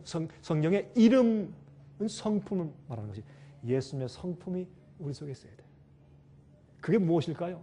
짐승의 표가 무엇일까요? 그것을 우리 같이 공부해 보도록 하겠습니다. 여러분들이시요. 제가 시작할 때 말씀드렸죠. 제발 여러분 영생에 들어가시길 제가 바랍니다. 여러분 제발 구원 받으시기 바랍니다. 그러나 주님께서 이거 기억하세요. 주님께서는요. 구원받을 만한 자는 한 명도 놓치지 않으실 것입니다. 예수님께서는요. 구원받을 가능성 있는 자들을 기회를 주시고 기회를 줘서 주님께서 계속해서 기다리고 기다리셨기 때문에 이렇게 오랫동안 이 죄의 역사가 계속된 것이에요. 그러나 더 이상 오래 갈 수가 없어요. 왜? 세상이요. 자멸해. 스스로 멸망해요. 여러분 만약에 저 테러주의자들이 미국에 와가지고 원자폭탄 하나 터뜨려버리면 세상이 자멸할 수 있어요. 하나님께서 오래 붙잡을 수 없어요. 이제 북극과 남극의 얼음이 녹아요. 여러분 이게 왜 중요한 줄 아세요? 인자의 때는 누구의 때와 같다? 노아의 때와 같다. 노아 때 어떤 일이 있어요? 홍수가 온 다음에 이 지구상에 물로 꽉 찼으니까 지금까지 어떻게 하세요? 지구의 지축을 한 26도입니까? 그렇게 딱 약간 기울어지게 이렇게 해놨어요. 그래가지고 춥게 만들어가지고 그 많은 물을 전부 다 쏠리게 해가지고 북극으로 얼어붙여놓고 남극에 얼어붙여놓은 거예요. 물을 증박시켜놓은 것이 아니라 그렇게 해놓은 것이에요. 그런데 물이 녹아. 이게 무슨 말이에요? 노아했대요. 이걸 우리가 보고 영적으로 이해를 해야 할 텐데 물이 녹는데 물이 녹으면 우리 다 이제 해안가 잠기면 어떻게 되지? 그렇게만 생각해. 아니에요. 예언 성취요. 여러분이시요. 그러므로 때가 되었습니다. 깨어나십시오. 여러분이 아무리 힘들어도 말씀을 연구하고 주 앞에 부부께서 여러분 먹고 살고 입는 거요. 여러분이 그 나라와 그 일을 먼저 선택하면 다 자연이 와요. 개런티예요. 그거는 믿는 자들에게 걱정하지 마세요. 그리고 여러분 제발 영생에 들어가시기를 제가 간절히 바랍니다. 잠깐 우리 기도하십시다. 하늘에 계신 아버지시여 주님의 은혜를 감사합니다. 저희를 향해서 이렇게 오래 참아주심을 감사하며 또 이렇게 밝은 진리의 말씀대로 저에게 알려주시니 감사합니다. 주님이시여 주 앞에 간구합니다. 우리 모두가 정말 주 앞에 우리 마음문 열고 주께서 보실 때 하늘과 맞지 않는 것들이 있으면 다 잘라낼 수 있도록 도와주시옵소서. 성령님을 주시기를 우리가 간절히 간구합니다. 저희를 도와주시옵소서. 진리대로 살게 하시고 담대한 믿음을 갖게 해주시옵소서. 그리고 마지막 환난이 올 때 그 환난 능히 피하고 주 앞에 설 수 있게 하시며 짐승의 표 그것을 받지 않을 뿐더러 하나님의 이름이 우리 이마에 기록되어서 하나님의 인을 받도록 축복하여 주시옵소서. 마귀가 우리의 발을 묶어서 꼼짝 못하게 하고 있습니다. 저를 해방시켜 주시고 주님의 은혜로 저를 인도하여 주시옵소서. 살아계신 예수 그리스도의 거룩하신 이름을 의지하여서 간절하게 기도드리옵나이다. 아멘. 은혜 많이 받으셨습니까? 생애의 빛은 각종 미디어, 즉 출판물, 텔레비전, DVD, CD, 그리고 웹사이트를 통하여 복음을 전하는 미디어 선교기관입니다. 생애의 빛 선교 사업에 대해서 좀 더 자세하게 알기를 원하시는 분들은 웹사이트 www.sostv.net을 방문하시기 바랍니다. 생애의 빛 웹사이트에는 지금까지 나온 모든 월간지와 DVD, 텔레비전 방송물들을 누구나 무료로 보실 수 있도록 준비되어 있습니다.